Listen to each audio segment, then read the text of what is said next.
Welcome to the main event. Be your host. Main event forward. We're about to talk about a little wrestling, man. You know, Jade Cargill has returned. She's out for vengeance. She's ready to get it in with Naomi. Well, she got it in with. So we're about to chop it up about a little this, a little that. So let's talk a little bit about these storylines. Then we got, excuse me. We're gonna take a quick brief over SmackDown. We're gonna talk about what happened to SmackDown. So if you can, y'all please hit the like button because it ain't hard to push the goddamn button. So you gotta do it. Push the goddamn button. Push the button. Come on, push the button. Come on, push the button. Yeah, come on, push the button. Push the goddamn button. Push the goddamn button. You heard what she said.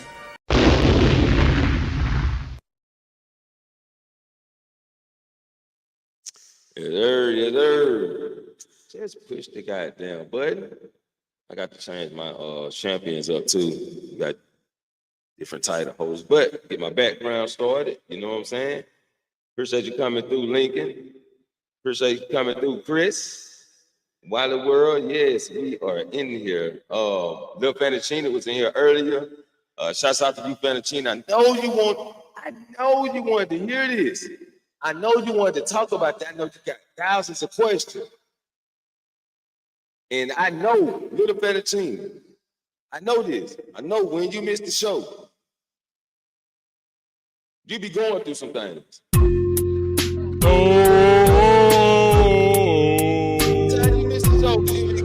I'm going through some things. I know.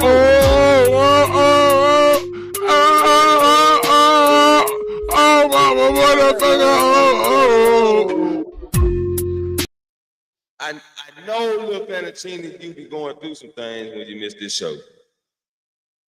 But appreciate you coming through and trying to stay up and catch the show. Oh man, but I see Wiley in the building. The link is in the chat, but I'm gonna drop it again. Cause we can get straight into the meat potato if you want to. You know what I'm saying? We can just dive straight into the meat potato if you want to. But I want SmackDown was an alright show, man. It was an alright show. You know, Randy Orton came back.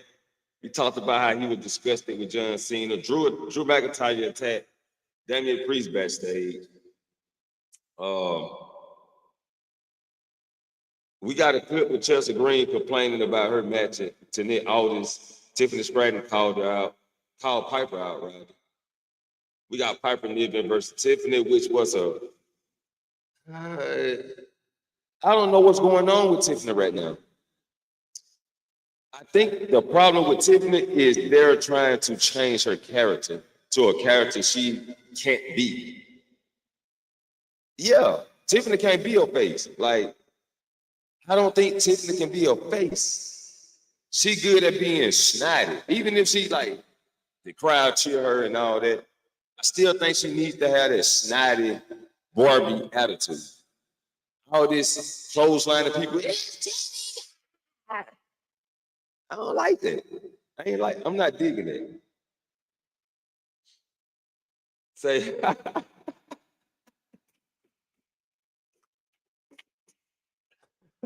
oh shit. So you about to go through some things here and there after listening to that? Hey, that's my going through some things part. You going through some things. Yeah, Tiffany. Charlotte Flair attacked Tiffany after the match, and it's lacking the momentum right now. And Tiffany is not good at selling either. Like, Tiffany is not good at selling. I don't know what happened. She was good, but not like, it's like she don't want to be in this position. You know what I'm saying? Deep inside. I should have clipped that shit. Just look at her face expressions and shit. Like, She's not selling moves. She's not selling that she's hurt. None of that shit. It's like, why am I doing this type of shit? Like, because I think it's because she can't be herself. That's what I think. I think it's because she can't be herself.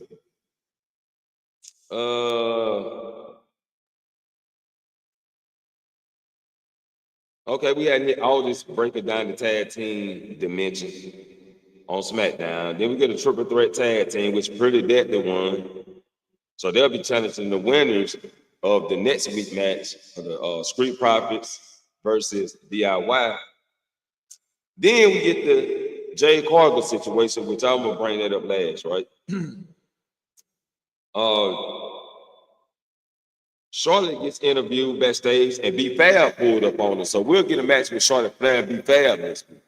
That's gonna be interesting to see Charlotte Flair back in her first match after coming back, one-on-one match. We got Braun Strowman versus Solo, which the match ended in a DQ because Tama Tonga came out and interfered, and then Jacob stood up to Braun Strowman in the end. So I'm wondering where they're gonna take that match. We'll talk about that a little later.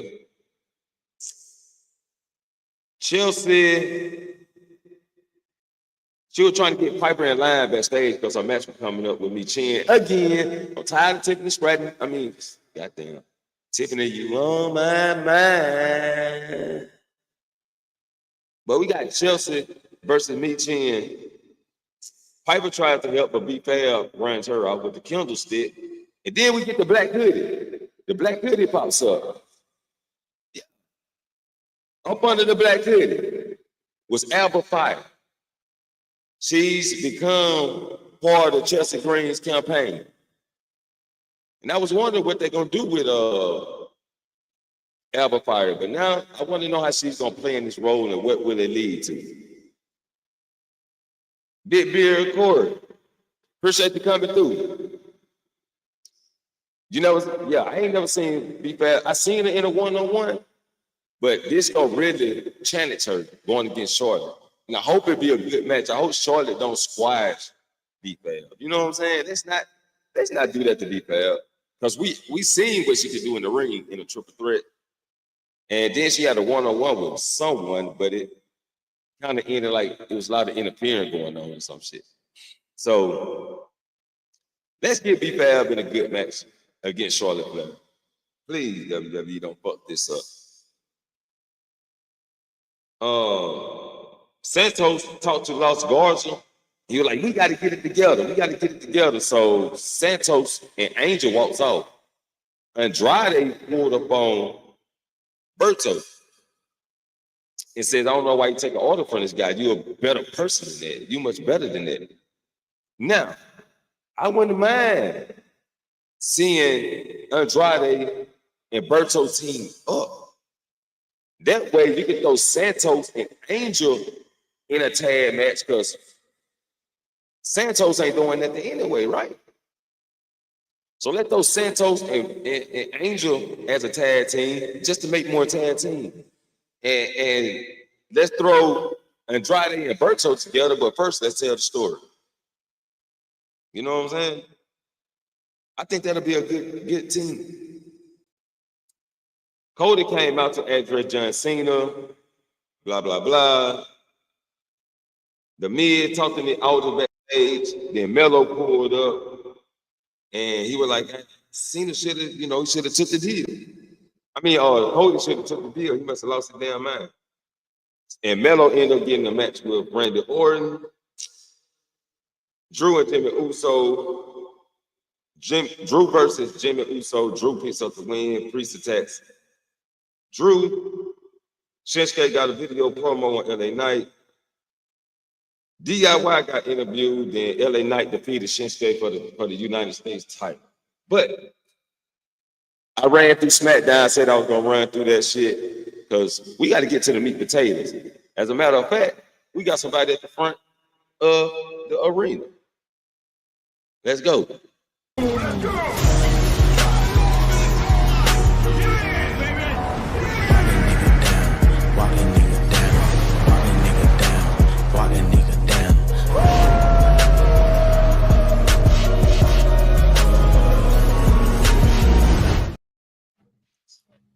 Why the world is in What it is. Building. He's in the building. What it do?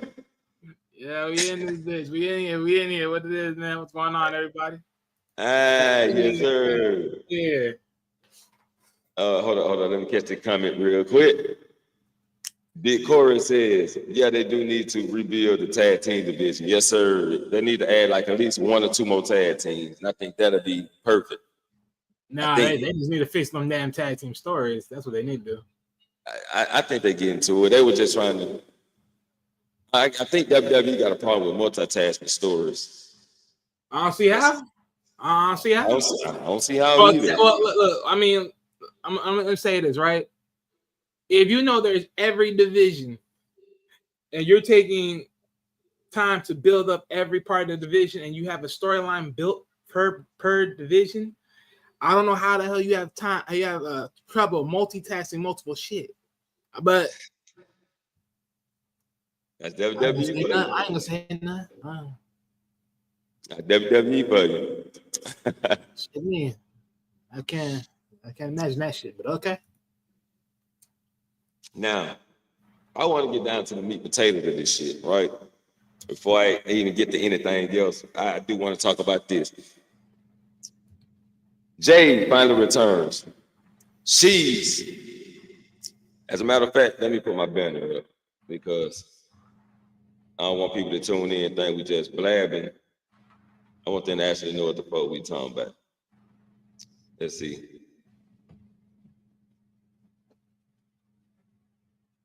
I just put it like that.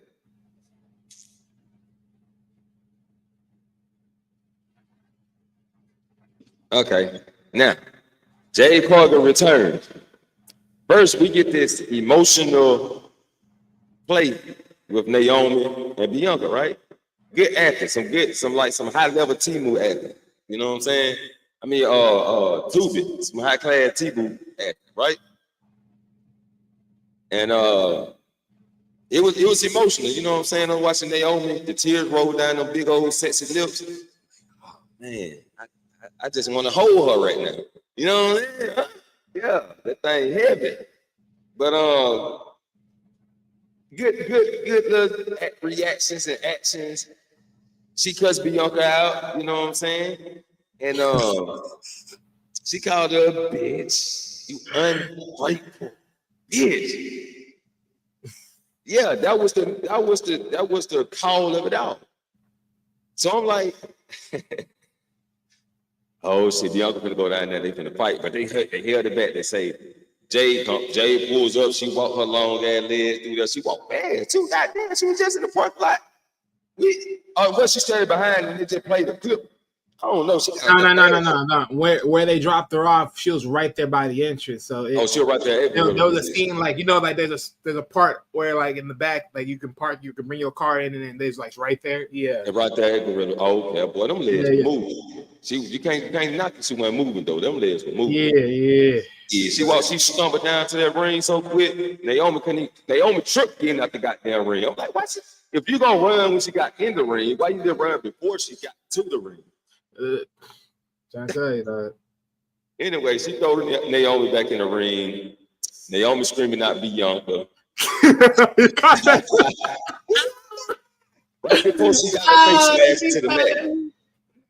Right before her face got smashed in the mat. And everybody got to yelling, you deserve it.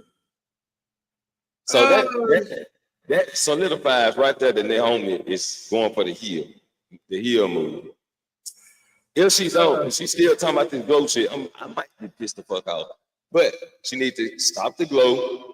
The glow was a good thing. It lasted for a minute, had everybody amped up, but the way they were selling it when she came back, and she kept losing to what's her name? They just got released. You talking about Davenville. Davenville? Okay. Yeah, Davenport. My bad. Davenport. She was losing to Davenport like that? I thought she was maybe. Yeah, they were back and forth. They were changing wins. She'll win one, she'll win one. Yeah. You know what I'm saying? And then they finally just took Davenport off the fucking map. Also, she was losing to Tiffany. You know what I'm saying? Like, it wasn't a good deal for her to come back. They did nothing with Naomi. Everybody started losing faith in the glow. Slowly for slowly. But you know what? But think about it. But that's part of the reason why it's good, though, right? Like Yeah, where we are yeah, right now, yeah, that's yeah, why it's good. That's why, right, that's right, why I'm right. like, all right, this is actually legitimate. Because I was like, hey, Right. the way they selling this, I'm like, I ain't buying it. But you know what? The way that she bring up the emotions and everything else, and she'll say what she'll say, I'm like, oh yeah, oh, yeah, I buy it now. I buy it now. Oh yeah. Yes, sir. So it do sales with the story. The way everybody just stopped reacting to her like that, and how Bianca just pushed her to the side for Jade, and you know what I'm saying? Like basically, she just stayed out the way. So yeah, she did bring it on herself, right? But she was trying to stay out the way to keep from doing what she did to Jade, and she couldn't take it no more until she did it. So caught her slipping without Bianca. You know what I'm saying? And took action. So yeah, so the story looking good, man. Yeah, Naomi did bring a lot of this on herself, but at the same time, it was needed. You know what I'm saying? Like it was needed. It's time for a change for Naomi. And everybody's saying the colors, right? Damn, I forgot to load it up. So I can't load it up right now. Anyway, the colors. Yeah. At Elimination Chamber, they had on all white, Jay had on black. And SmackDown this week, they had on all black, Jay had on white. And everybody thought, okay, now don't let WWE fool you. Bianca got nothing to do with this shit. Right? She got nothing to do with it. The internet fooled me once. Shame on y'all. Y'all ain't gonna fool me twice, internet, because when y'all had them clips going out, Bianca inside the chamber, and when Jade came out, Bianca started taking off her jacket. Everybody was saying, "Oh, she was ready to fight." I'm like, "Man, it's got to be something else to it." Then WWE released the clips of what she was saying when she was taking off her jacket. She took out her jacket. She said, "Yeah, Liv, you about to get yours. You about to get yours." That's what Bianca was saying behind the glass. So it's like, internet, y'all ain't gonna fool me again. I'm gonna keep my thoughts like I got it. Rhea Ripley finna go through a character change. And she gonna act more heelish in this match. Bianca gonna win that title. They're gonna ship her over to Raw. We're gonna get the Naomi feud out the way. And if I don't know if Jade gonna go to Raw or Jade gonna start. No. They need to bring them to Raw. That story need to continue.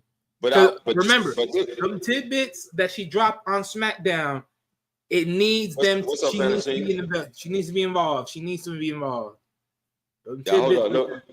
Little Fettuccine into the arena, but he ain't on the panel, but he just came. He in the chat, y'all. Shouts out to Little Fettuccine.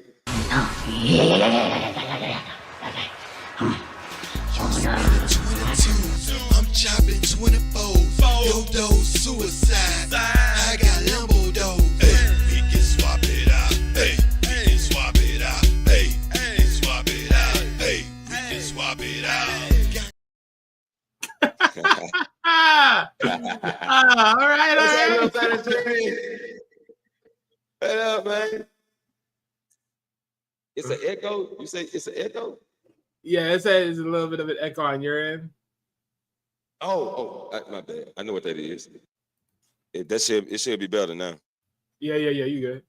Yeah. That was my sound effects was on for some reason. But yeah. This is what I was thinking, right? This is what I was thinking real quick. Keep Jade and Bianca apart until WrestleMania get close next year. Jade win the Royal Rumble, then calls out Bianca. But but I could be wrong because we ain't got no storytelling if they're apart, right? That's what I'm trying to say. You got to have them. You got to. Yeah, we got to have them together to tell the story. So you hitting on something with the draft, right? Yeah, it was. If anyone out there, y'all watched that video I dropped a little bit earlier today or a little bit earlier yesterday, towards the end of the night, you know what I'm talking about. If not, go check that out, man. Y'all go check that out, man. I literally broke this down earlier. I was cooking. Yes, sir. Yes, sir. Y'all go check that video out. The latest video on the channel. Say, who is the next? He already started. Hey, look, we gonna cook up on the Jade real quick. I'm gonna save your. If you ask a question, Lil Fettuccine, I'm gonna save it, and we're gonna come back to it, okay? But we're gonna get into this Jade Cargill shit. Okay, so yeah, they need to tell the story. Bianca win the title, right? Jade moves the Raw. That'll keep her away from Naomi, so Naomi can like develop her own character. You know what I'm saying? You gotta bring Naomi for the ride too. You got to. Nah, she don't. Naomi need to have her own. Naomi need to build herself up. No. I'm not saying Naomi ain't gonna build the heel, but right now, because of this whole story, you have to put her in. You have to put her in motion of this thing, because again, something is eventually gonna come up. Remember what she said. Now she said, "I did this for you. You just don't know it yet." That right there tells me that's why they need. That's why they need to keep her out. Look, but I think that's why they need to keep on the same roster, right? Jade and Bianca, they could tell their own story without Naomi. Naomi did her part. She just got to fight Jade. So granted, you could say that, but my thing is here's the reason why I'm willing to keep her in, because again, it's that nice place. Because you got to think about two things, right? Yeah. Think of it from this point. Let's say hypothetically, right? And if you listen to my video earlier, I said this before. What happens if we reach WrestleMania? And let's say it's one-on-one or it's a triple threat match. Yeah. I can see both Jade and Naomi somehow pop up there for whatever reasons. Like Naomi's thinking she's gonna try to help out Bianca win the match. Bianca's not having it. Jade comes out and come attack Naomi again. Unless magically they have a match at WrestleMania, which I ain't gonna lie, they might have a match at WrestleMania. They might be night one, so you never know.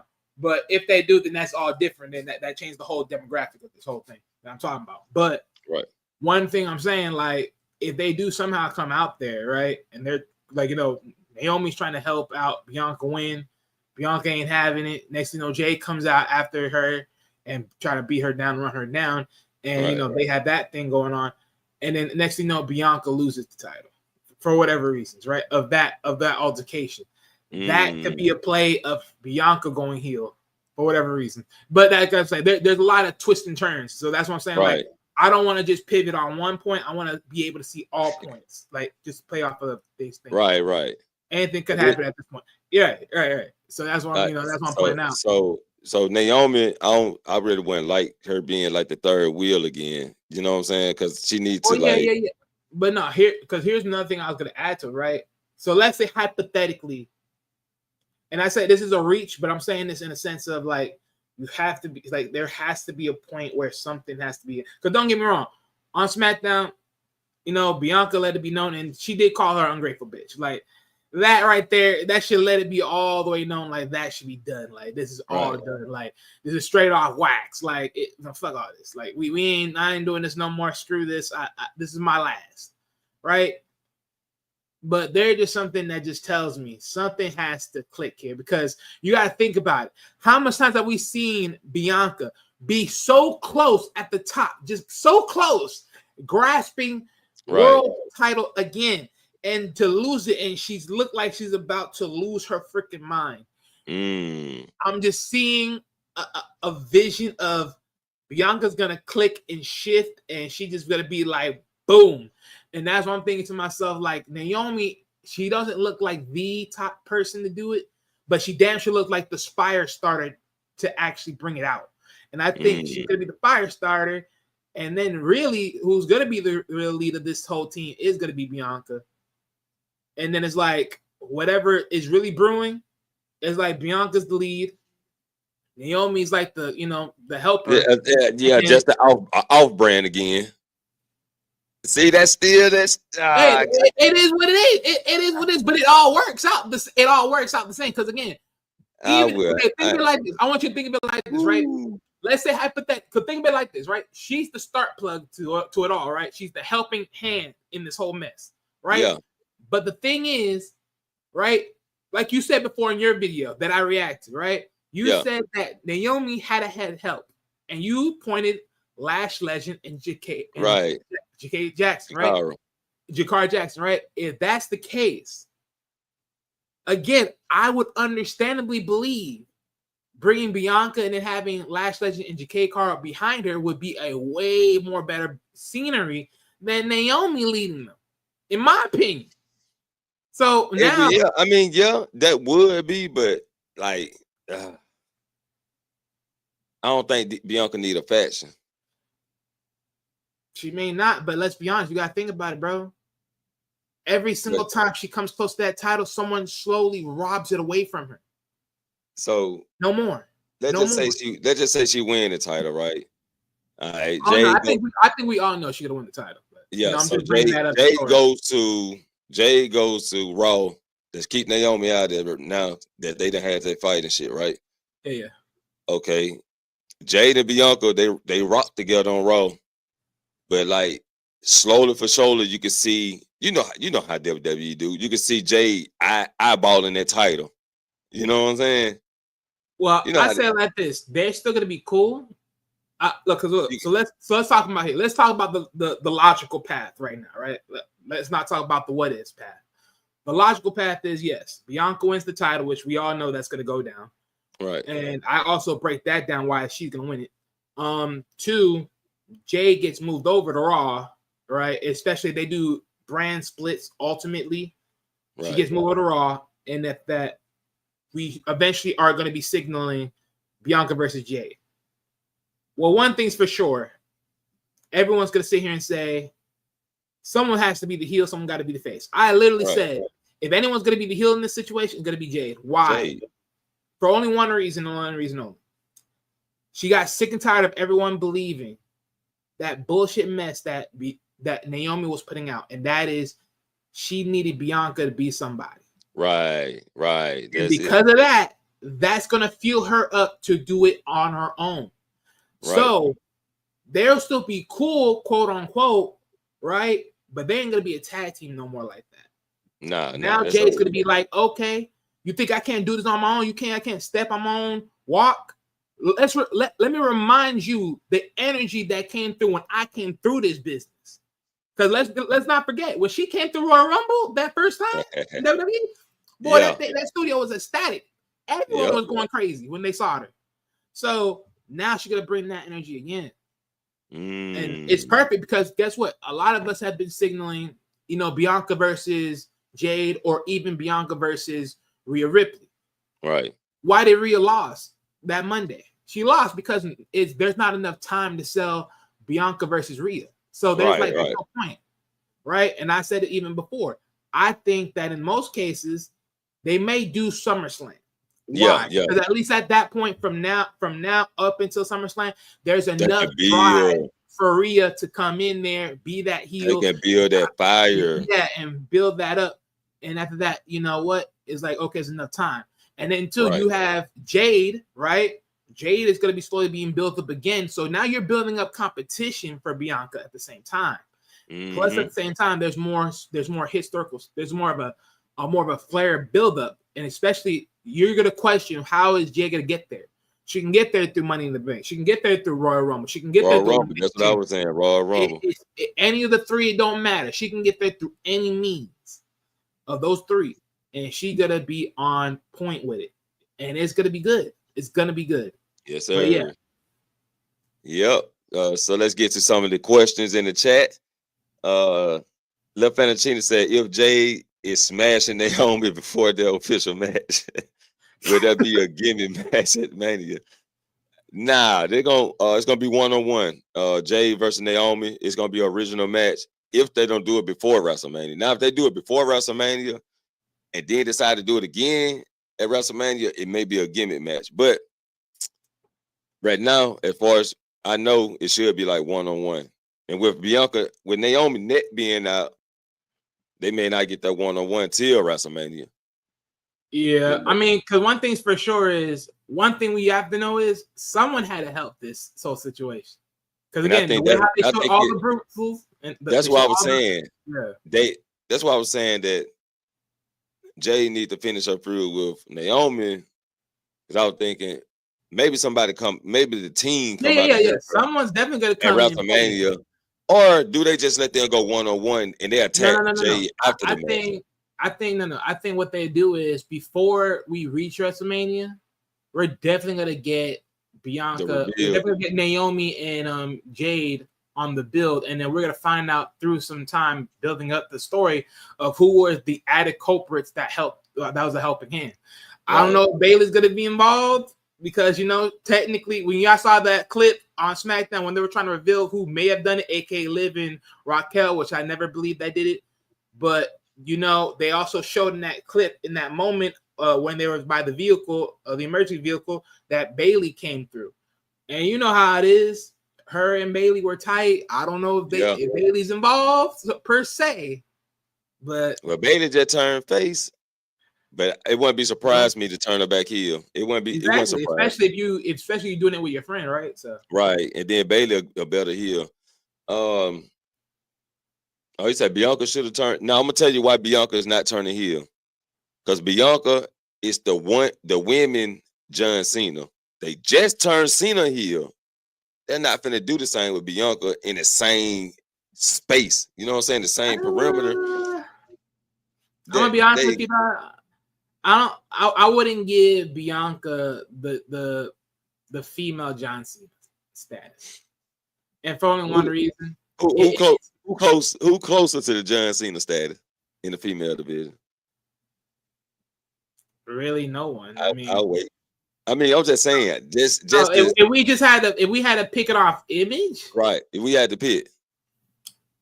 By titles, pretty much freaking what's the name? Charlotte Flair already did that, but not by even title, I don't like her title at all. By the fans. I know what I'm saying, but like if we're looking at it from the whole standpoint, but Charlotte Flair's title run is a piece of shit anyways. I don't give a fuck. I don't care what no one tells me. Like if you think that plus 10 title run is great, remember one thing: that title run had to go back and forth with Charlotte Flair and freaking Sasha Banks. That shit was ass, bro. That shit was ass. Y'all, most of y'all females that got more than Trish Stratus, y'all ain't it anyways. I'm gonna just be honest. AKA that's the 4 horsewomen. Fuck all y'all. I said I don't give a flying fuck.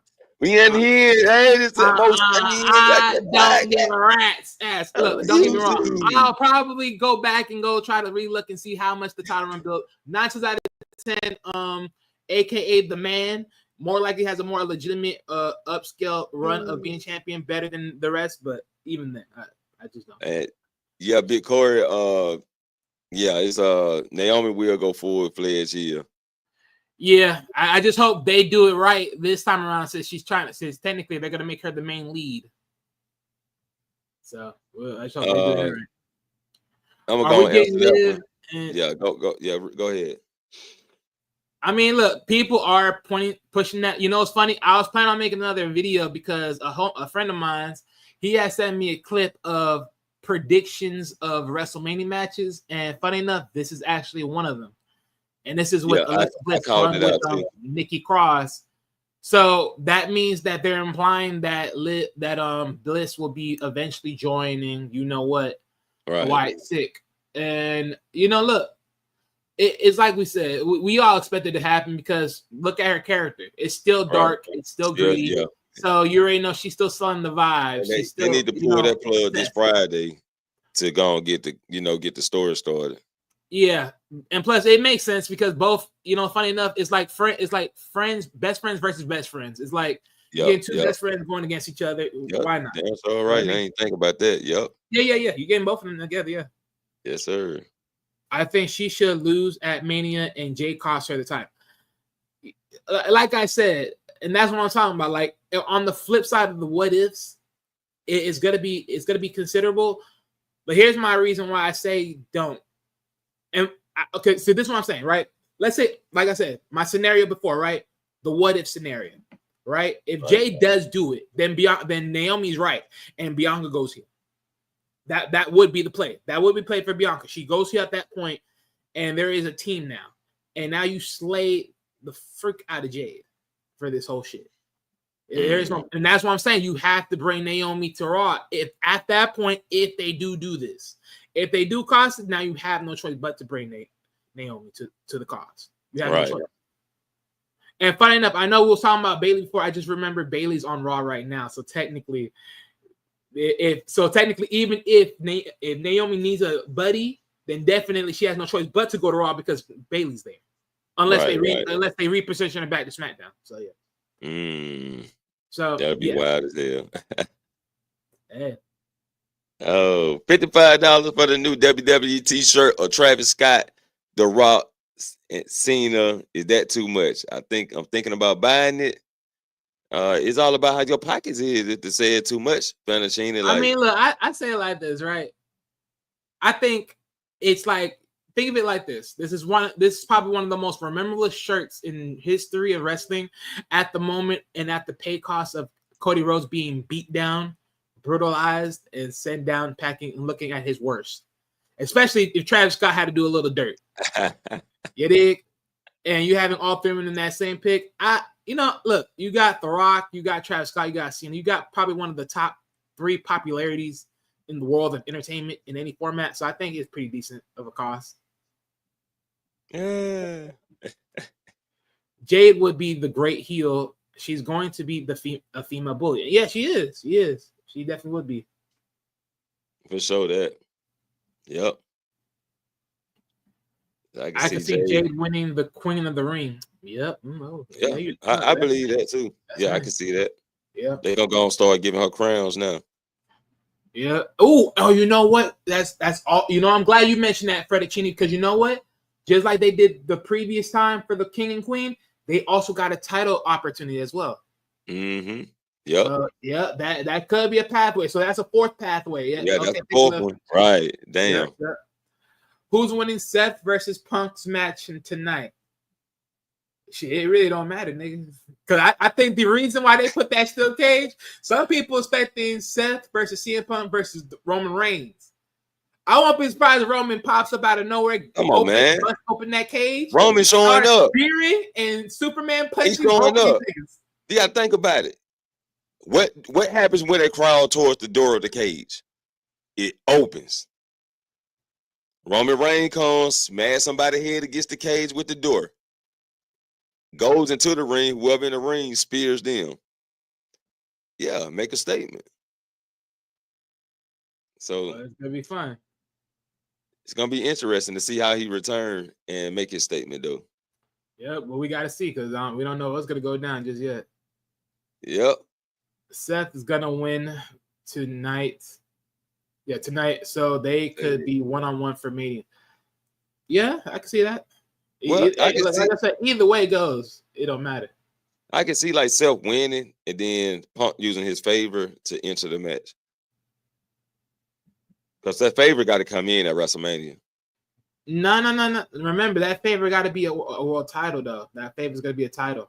It ain't going to be none of that shit. Trust me, there's enough heat already for this to be decent by itself. That favor is going to be coming for that title, and it's going to be on the Money in the Bank briefcase. Watch. I promise you, that favor is coming in, Money in the Bank. It is the only legitimate way that CM Punk can cash in on a main event of WrestleMania clean.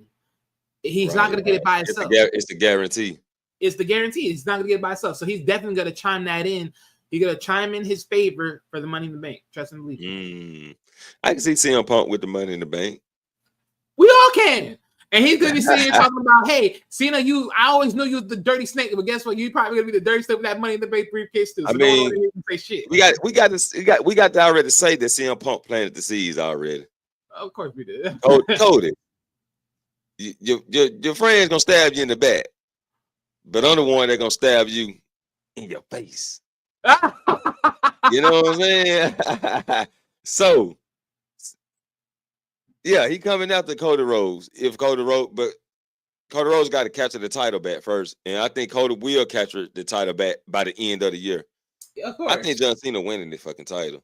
Oh no, yeah, no, he needs to at this point. Now he actually needs to. Now he has to. Oh yeah, he has to for sure. He must. And we're gonna talk about the Rock team too. Let me keep going. Right. What's going on with SmackDown? SmackDown's women division storyline. It's super cringy. I mean, what else is there at this point? I mean, shit. I mean, right now, SmackDown, right now, the main story is Bianca, Jade, and then Naomi. That's the only important story. Everything else is like, who cares? I mean, I think what he's talking about is the cringe part is like what I think with Tiffany Stratton. Like, yeah, you're talking about Tiffany Stratton for sure. That is very cringy. That is very cringy. It sucks ass. I'm sorry. They doing the same thing to her like they did Cody Rhodes, and it's just sad to see it. I don't think anybody is the female Cena at this point. Right? Yeah. So go back to that question, right? I don't know, man. It's just like because you have to pick it. Because I mean, if we want to talk about personality and everything else and selling that bravado, if I had to pick one, which I really don't want to, because again, I don't believe there's any of these females like that that's really on that type of run and that has touched both scenery, storyline, being amongst kids the way they have and everything. If I had to choose someone of that status quo, what is going on, Taylor? It would have to be. I would have to say Bailey. Here's my reason. Here's my reason, right? When we talk about the factors with the kids, guess what? With the whole wishy-washy balloons thing and everything else, what actually came in there. Also, you have to also think about quote unquote being the role model. So, that thing. And, she had a part-time being healed, just like John Cena early on in his career had a part-time being healed, right? So, she fits very much so the bravado of John Cena from just image and wrestling standpoint. But overall, I mean, that's the closest one I can think of if we're talking about that stuff. Right. Yeah. Naomi can definitely be on that. But yeah, man, Bailey, yeah. Yeah, but she ain't got that hype like Bianca though. Oh yeah, she don't got the hype, but of course she don't. But I mean, hey, like I said, that's what I'm saying. Like there ain't no one with a perfect, symmetry towards John Cena as a female. Yeah, ain't nobody got no perfect comparison, but she still up. She up there though. She up there. I can't breathe last night of that pay-per-view now. Last night pay-per-view? Which last night? What pay-per-view? AEW? Last night. I mean, unless she's talking about NXT. I don't think so. NXT had anything, did they? No, AEW had something. Oh, I didn't watch that. Oh, you saying you couldn't breathe last night? Then you said that the pay-per-view from last week. Yeah. Oh, okay. So what kind of promo and repackage are we getting from when Cena? Okay. Oh, damn! I did not make. I'm gonna tell y'all. Hold up. Let me get the picture real quick. What kind of primo and repackaging are we getting with John Cena? I'm gonna show y'all. And don't. I ain't wrong on this shit. Watch this shit. I'm gonna show y'all something. Let me grab the picture real quick. Then I forgot to do the side by side picture. Right? Let me see. Let me get the image real quick. Cause I'm gonna show y'all Cena look. It's not gonna be his look, but it's gonna be like a comparison. Y'all gonna sound crazy, but shoot, let me see here. Right, so I can see Cena going for a new look. Give me 1 sec. I'm finna load Chris it up. The Flash said that this dude, LO, I'm guessing he's talking about me. I don't agree, but respect your opinion. I guess he's talking about me. I don't know which one he was talking about. I don't know which one opinion he's talking about. I guess you're talking about like what the 4 horsewomen saying they has. I guess that's the popular one. I don't know. I think if they do this match, it's probably after Mania. I don't know which one you're talking about, Corey. Let's see here. What I do? Kind of primo. All right. I want to see Kevin Gates at become a wrestler. What the fuck? Dominic is winning money. Man, look, Predator, we ain't selling that shit. I ain't trying to hear it right now. I ain't trying to hear that BS. Don't sell me that garbage. Don't sell me that. Don't sell me that hot mess. Oh my god. I'm trying to get the picture, y'all. I'm trying to get it. I don't know why I didn't say it a while ago. Let me see. Say Well, image shit. desktop. Okay. Tyler, why you want to see Kevin Gates become a wrestler? Just why? Crazy as hell. And look, Dominic ain't winning that damn Money in the Bank. I don't want to hear shit. I don't want to hear none of that. All right, y'all. I ain't got no side by side picture, but we out. As a matter of fact, let me just grab this. Let me grab the other picture with John Cena. It ain't gonna be side by side, but I can flip it back and forth, right? Cause I don't want nobody to think I'm tripping. I might be tripping though. Y'all finna see. Just give me a second, y'all. Give me a second. I'm finna show y'all part of Cena new look, right? Let's see. I might be tripping though. I just might be. I don't know. Y'all know I got a big ass imagination, right? Y'all know my imagination go fucking wild. Oh, this guy. Okay, let's see. He said, do Cena have a new look, right? We see him growing the hair out, right? You see how he growing his hair out in the front, Man, right? He needs to cut it. Nah, he's not gonna cut it. Look. Yeah, with his bald spot in the middle. Oh, the ball. Oh, he don't give a fuck about that ball spot. That shit making him famous. Apparently. It's crazy though. Look, y'all see the hair. By the time Cena come back, his hair gonna be a little bit longer, right? So he gonna have the Gohan going on, right?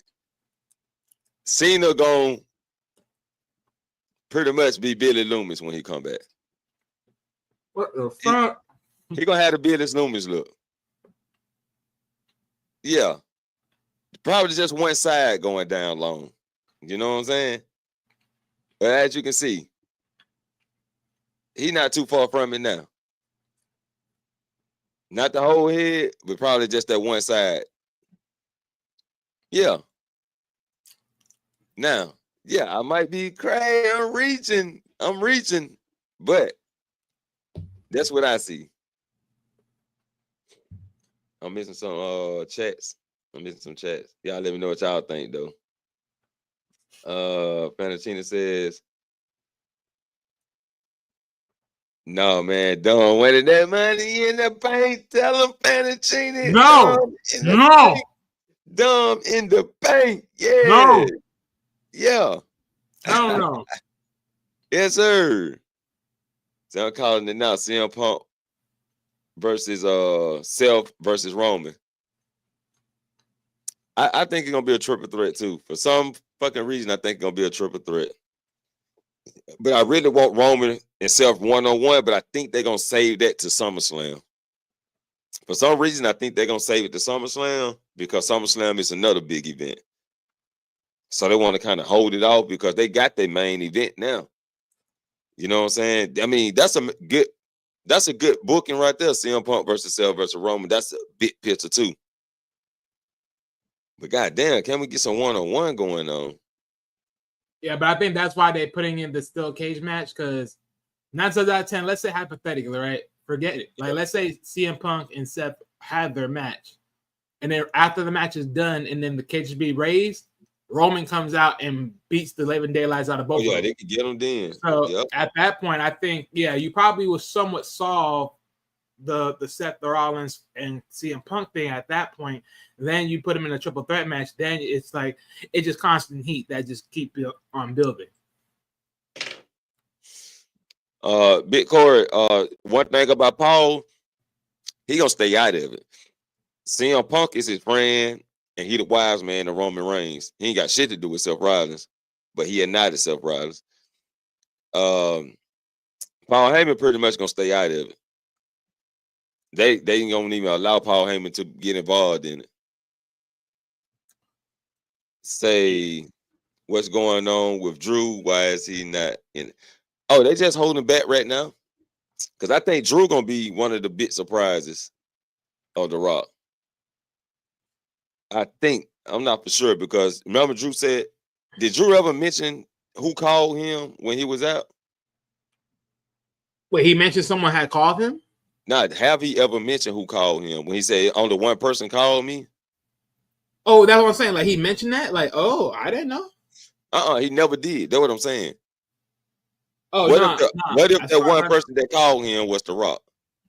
But that's what I'm saying. I'm saying like he mentioned that moment like someone had called him before, like when he was out. That's what I'm saying. Right. Yeah. He said why he was out. I didn't see that part. Yeah, I didn't. Yeah, he was like only one person reached out to him.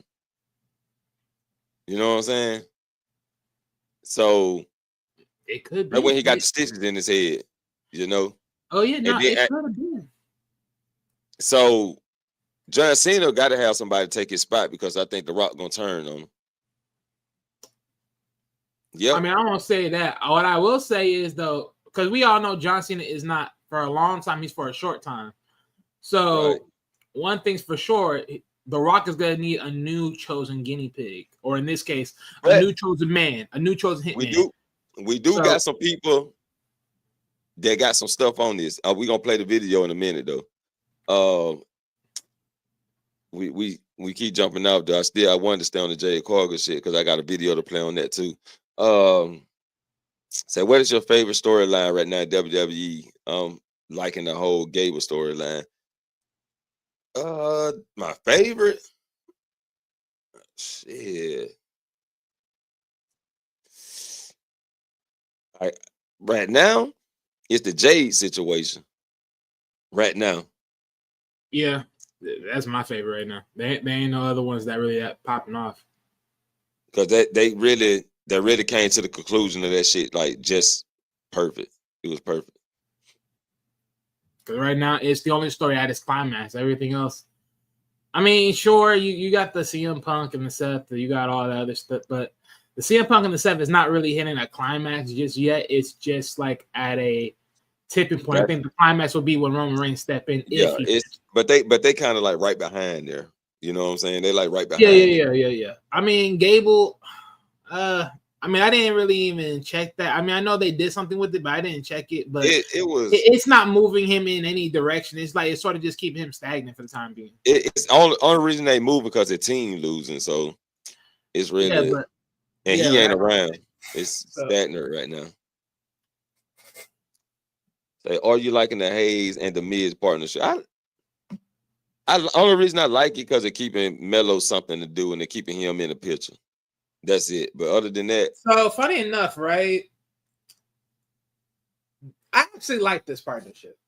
In its weird ways, I actually like this partnership because it's like Melo. He always treats himself as Mr. High Class Celebrity Living Brother, right? And the Miz is pretty much right there, and he's just riding his coattails, right? So it's like if the Miz is sort of in a way where he is Carmelo's entourage and he's just helping build up his stake, just not building up with that sorry ass name that he made on that fucking on SmackDown. Like literally, that name is just horrible. But he creates a little bit more. I actually like this partnership. It's not bad. It actually makes sense to me. Okay, I ain't got no problem with it. Just it's all right. It's all right. I just want to see where it's going. Put it like that. I just wish it was just a more better blend. Like it's like I said, it's sort of giving like cringy vibes, but I understand where it's going. So it's like, yeah.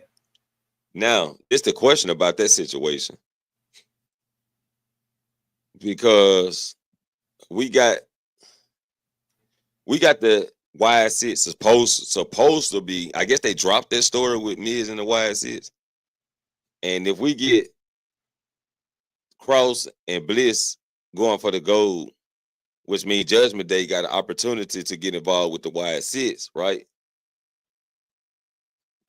And maybe they have that match everybody been talking about, the Judgment Day versus Y6. And maybe this is what I'm saying.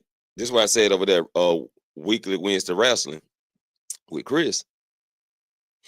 Maybe this where the extra man come in at. They need an extra man for the Y6. Right? Or the extra man can help Finn win the Intercontinental Championship. But I think it'll fit more better if they're going against the Y6. So I'll say this, right? I mean, we pretty much talked about, like Dark Order teams going against each other or just teams amongst us was going against each other down the road. And of course, Judgment Day was one of them. And, people are saying, Aleister Black is going to take over, or maybe, somehow what buddy's name I'm thinking about right now? Can't forget. All right, That's so right. that yeah, so Hold on. we is on this question right here then. What's buddy's name right now? Shit, I hate when I don't remember a lot of these guys' names. I gotta look back. Buddy Murphy, not Buddy Murphy, Alistair Black. No, I mentioned Alistair Black, but I'm talking Okay. about shoot, where is he? Yeah, I'm gonna have to come back to his name because I'm trying to find him right now. So Karrion Kross. Like, they're talking about a lot of people retaking over Judgment Day, and Finn Balor detaching from it, right? And I do like Aleister Black because, of course, we all know he's been detached from AEW, so that's done. Aleister Black coming back is a perfect moment in itself for him to come back and take over because he truly brings the dark aura in at the moment. And Finn, the only way his dark aura really pops off is they bring back the Fiend, and they have not considered doing that at all. So it's like at this point, he's a perfect dark aura by himself because let's be honest, we never seen quote unquote the Demon King really be in a partnership. So it's like Finn got to stand on his own and be his own character, not with everybody else like that. Right. Unless you're trying to sell Bullet Club vibes. Mm. And right now they ain't selling that vibes and nothing he does. And also, Karrion Kross has teased cutting his hair. Yeah. He tweeted out, he said, I seen what y'all been asking for. I seen what y'all wanted. Trust me, it's coming soon. And he had a picture, side-by-side picture with his hair and a picture with him without his hair. I mean, personality-wise, you never know. I mean, a lot of things can be coming in the mist. But definitely, I think Judgment Day definitely needs to be taken off by somebody else. I think Aleister would be the perfect fit for it. It worked for him in AEW, even though he didn't really do nothing with it, but it damn sure would work with him in WWE. So, yeah. Okay, he said, how long will Cena's heel turn last? Towards the end of his final run. Right. Yep. Before he walks and done with WWE, he'll go back being a face again. But the Rock gonna turn on him though, so he can go right back to babyface, and the story gonna be it's gonna be tragic. They got to make it tragic to get everybody back on Cena's side. Yep. Can we see Gunther versus Oba match after Man? Hell no, not right now. Not right now. That's long time coming. That may be a year or two from now. But I wouldn't be surprised if they pushed it next year or teased it in the Royal Rumble. Put it like that. Yeah. I mean, it's crazy because a lot of people are saying, Gunther's going to win because we haven't seen Gunther versus Drew for the title or Seth or anybody else that is significant. And I'm like, hey, blame WWE for that. Just I don't care what no one said. Like, if we get Gunther versus Gunther versus Jay is like, I won't be surprised if Jay wins that title. I don't care what no one say. Yeah, we gonna get to that too. We're gonna get to that. Trying to get the questions out the way. Fantaccini can go out. He trying to get his questions out before he go to sleep. It said, are we getting a multiple tag team ladder match at Mania for the SmackDown titles, tag titles? That's what it looked like. Basically, that's what it looked like. Yeah, tag team turmoil in a ladder match for the titles. Yeah, I mean that's what people are calling. I mean, so far I'm hearing that it's just gonna be one-on-one, quote unquote. But But that's what we're looking at. I'm gonna try to let me see. Let me try to pull this video up real quick. I should have already had it up, but I ain't want to open no tab and I wasn't using it. Let's see. Y'all give me a little time to switch over. Ooh, screw me. Let me see. Got it here somewhere. Let me see my playlist. Let's see. Where my play? Where that down? Entertainment Weekly, done shorts, all videos, beats. Oh, here you go on trip. Okay.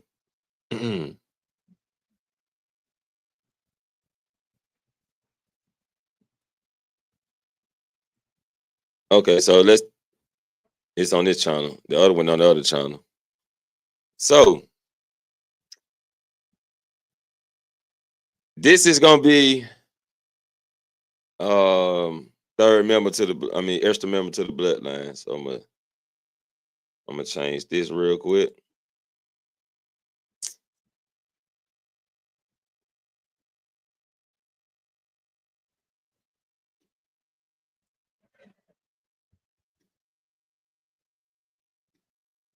Right.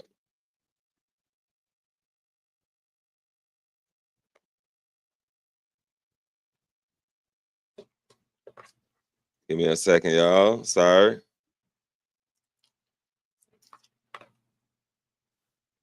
I think I spelled it right. If I didn't, oh well. I can't spell. Extra member to the Ross Hollywood Corporation. Now, this guy, shouts out to Good Bread.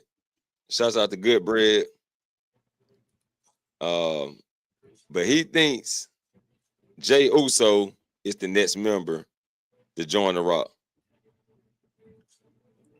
Right? Really? So if y'all haven't subscribed to Good Bread Wrestling, go over there and subscribe to my boy Good Bread Wrestling. But let's see what he got to say on Jay Uso. Can I play it from a screen? Nah, I can't hit the play from here.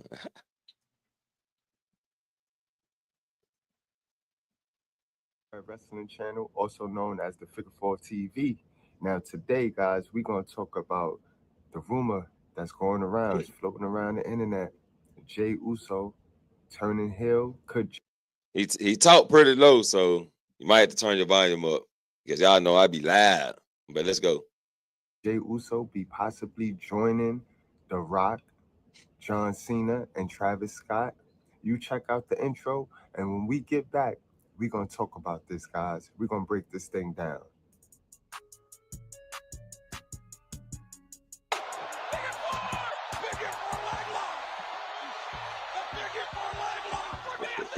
Salute Squad, and welcome back, guys. So a lot of people on the internet, a lot of people has been talking, and this rumors floating around that The Rock has a third member, because when he did the 1, 2, 3, they're saying he's counting down to the members of this group.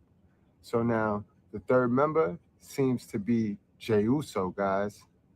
Now in the beginning, when I heard this, I'm like, and salute to the brother on Facebook. He the first person I ever heard with this theory right here. And he broke it down very nice. Damn, I forgot his name, yo. But if I get his name, I'll put his name in the link in the description box. But he's the first brother I heard talk about this scenario. And the connection guy is going to be Travis Scott. You got to understand, we seen Travis Scott make an intro with The Rock, and we all. Travis Scott. He says Travis Scott is the connection to Jey Uso joining The Rock. My deal was with Travis Scott, he just turned heel. You know what I'm saying? I mean, if y'all seen me, if anybody caught my reactions video, I was saying, oh shit, Travis Scott just turned heel. You know what I'm saying? So that was my theory, that he just turned heel. But you got anything to say about that, Wilder? Well, I'll say this, right? This is not against Game Bread. This is against the person he's reading off of and how they're connecting the dots. I don't initially agree, because here's my thing, right? So he's saying that The Rock is signaling off, right, his mark for people that's coming into the group. But let's be real. Travis Scott, let's get one thing clear. Travis Scott is not a wrestler. So he has a signal out. So Travis Scott is not added. He's just a figure that is there. Right. But I could say in connection, that does make sense because I do understand the connection part. Right. So I do agree with him on that based upon who he's reading off of with that type of storyline play. Because yes, you do get Travis Scott and also you do get Jay. And plus, if you actually think about it, with Travis Scott coming, it also made perfect sense because of Cody Rhodes. So it does make sense where Travis Scott is in play here. That could signal off also Jey Uso being mixed. The reason why I've somewhat pushed back a poll from it is, again, the signaling of 1, 2, 3. But we all know 1, 2, 3 can be a lot of things, aka the end, aka when you count it up and someone wins. So, that type of scenario. So I don't ultimately think he was counting off members because who's the members of 3 so far? We only got John Cena. So who's the other 2? So if you're saying Travis Scott in itself, well, is The Rock implying that he's going to be involved in any way, or he's just the mastermind, just controlling all the pieces? So right now, we only know for sure we got John Cena. We don't know who's joining John Cena. Right. So that's the thing right there where I say that's not enough, and I don't tell it. Now we could say yes, Jay is possibly the second person. So who's the third? And I know a lot of people are saying Drew, but this is my point, right? Drew has a lot of issues with the bloodline. So why would Drew entice itself with Jay if Jay was a part of the bloodline thing, and that makes him problematic? So I wouldn't. So my thing is, if Jay comes involved, Drew can't come in. Drew is out the picture. He has to be out of the picture because you have conflictions with Jimmy. You have a confliction with Jimmy, aka unless for some reason Jay's like he don't give a damn about the bloodline, anything of that. If this is about me, this is about Oos, then I could see something different. But on the other hand, I can also see, yes, Jay does join The Rock's team. Why? Because guess what? We all know and we all heard John Cena was supposed to win that.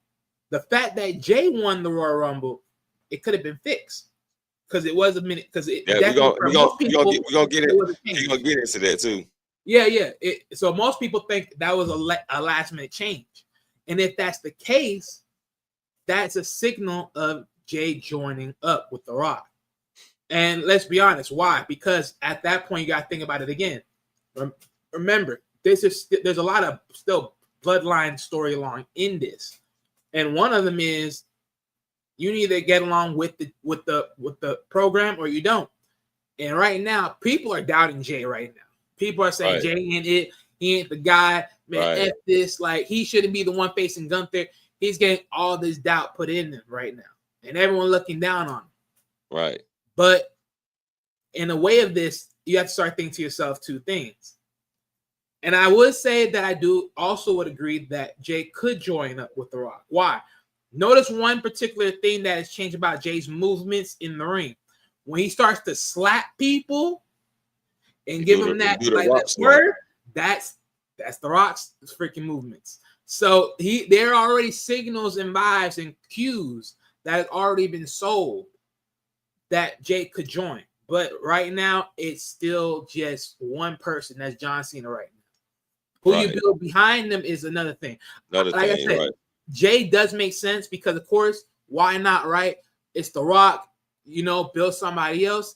And it still could be better off because if they're still, quote unquote, building towards Rock versus Roman, well, The Rock needs somebody, right? Yeah. But I also say this. If there is a buildup to where The Rock is going to build up a lot of other people involved in this, then I'll even go further because let's say hypothetically Jay don't make it. Who's not to say a possibility once they, separate him from this storyline that Jacob Fatu don't join? Hey, I'm saying I won't be surprised if The Rock don't bring it, don't keep it in the family. Right. I won't be surprised. Yeah. Don't be surprised. So, and I also said, with the Jay theory anyway, and take it back to Jay, and to take it back to what CM Punk said, your friend's gonna stab you in the back. That's what I got out the situation. I mean, out the story. Right. So you know what? Yeah, that's another key point. So yeah, But and let, Jay could let's be another part. let's see But what one, more see what else yeah, he got to say real quick. yeah, go ahead. Then we're gonna get back on. Also seen Travis Scott a while back on the Netflix premiere make an intro with Jey Uso. So if we're going off of the Travis Scott connection, then that will bring us to the last two people in the Royal Rumble, guys. Think about it. The last two people in this year Royal Rumble were John Cena and Jey Uso. So let's go to that and let's watch that interaction and let's watch how that interaction was it was very weird, right? John Cena didn't put up a much of a fight. And then John Cena ran in the ring as if he was fitting to turn heel right there at the Royal Rumble, right? And then what did he whisper to Jey Uso, guys? What do you think, Jay? What did John Cena tell Jey Uso? Like, all right, the plan isn't set.